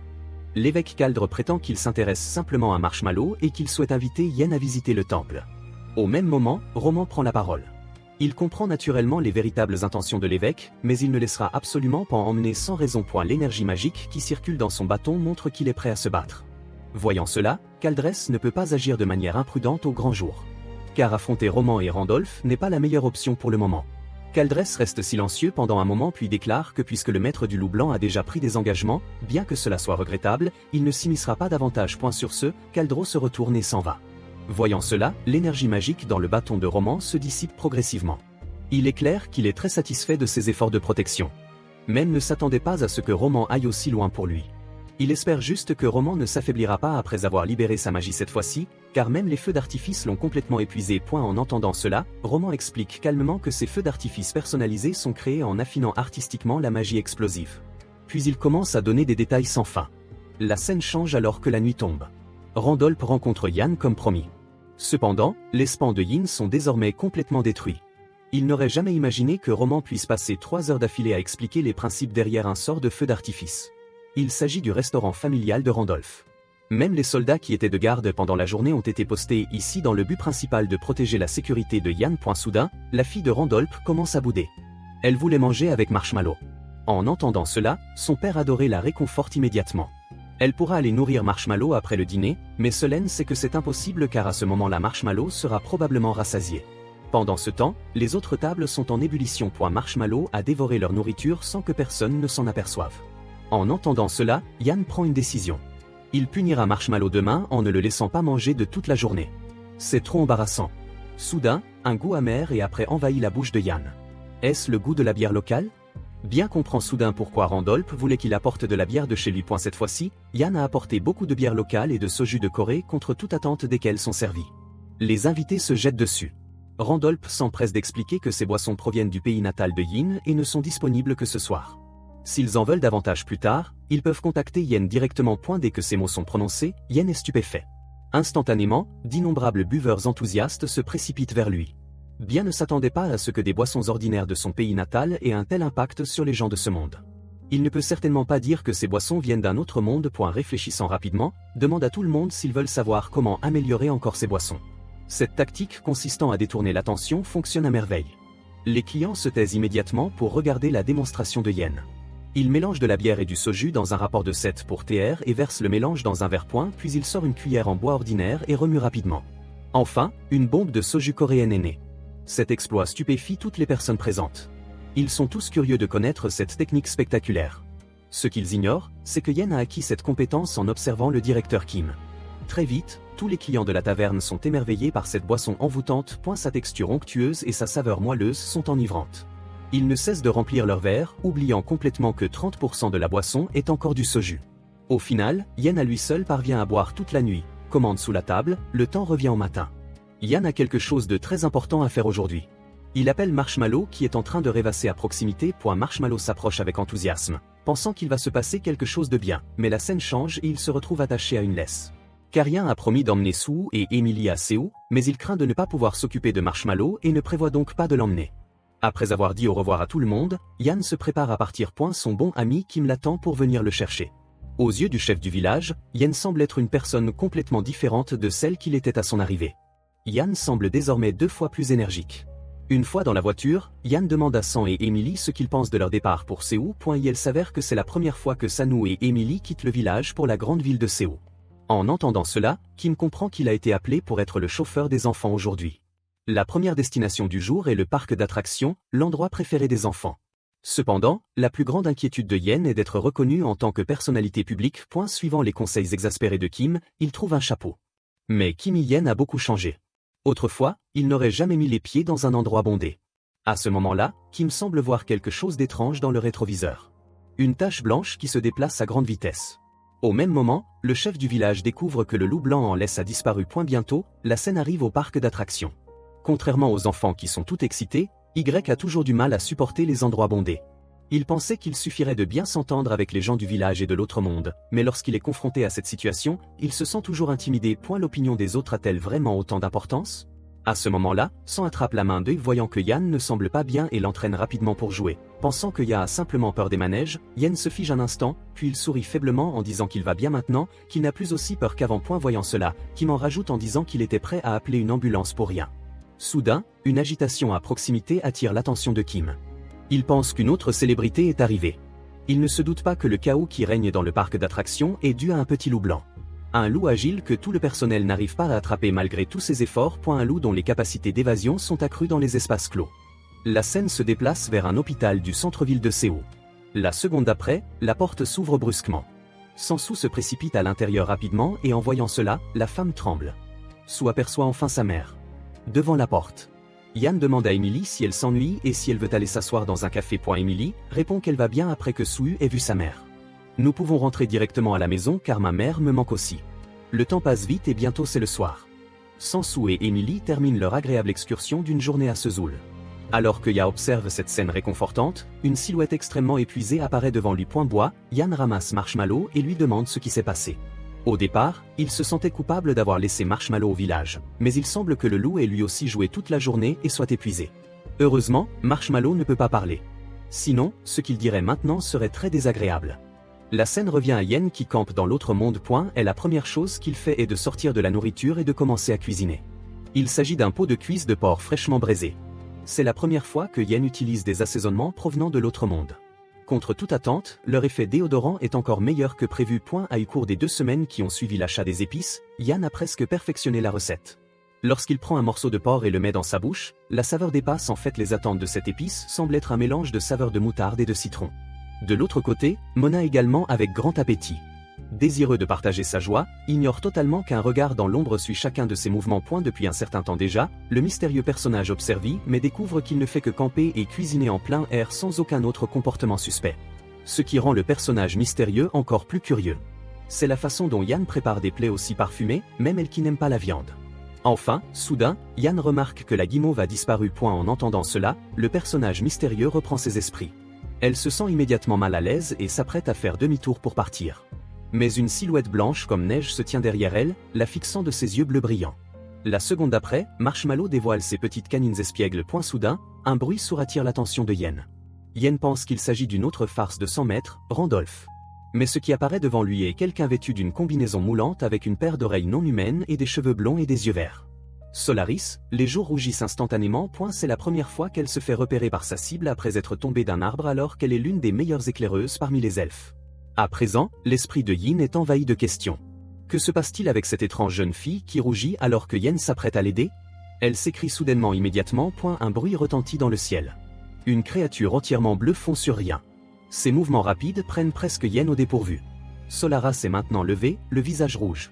Elle avertit Yen qu'il ne doit pas répéter ce qu'il a vu aujourd'hui, sinon il s'exposait à de sévères représailles de la part de tous les elfes. Puis elle et la créature disparaissent en un instant. À ce moment-là, une tête blanche comme neige émerge de l'arbre. Yann comprend enfin que c'est le petit bonhomme qui a fait tomber l'elfe de l'arbre. Cependant, le comportement de Marshmallow était en effet assez grossier, la forçant à faire une telle entrée. Soudain, Yen découvre un poignard dans l'herbe. Il semble que ce soit ce que la visiteuse elfe a laissé tomber. Soudain, les cris bruyants de Mona retentissent derrière lui.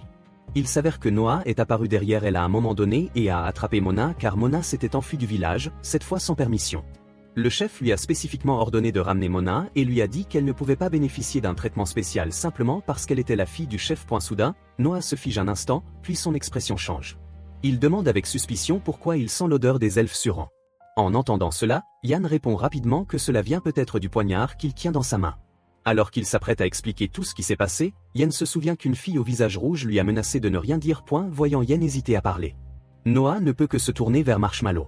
Après un long moment, Noah devine qu'un certain idiot est tombé d'un arbre. En entendant cela, Yann change rapidement de sujet et demande à Noah s'il veut manger quelque chose.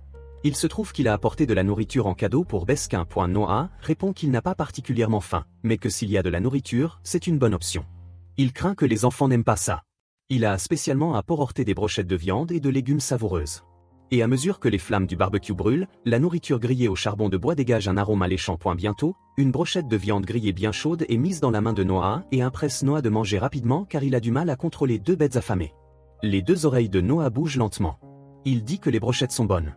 Il demande qu'on lui emballe le reste afin qu'il puisse manger tranquillement sur le chemin du retour en raccompagnant Mona chez eux. La scène se déplace au cœur de la forêt. Une silhouette familière se tient là.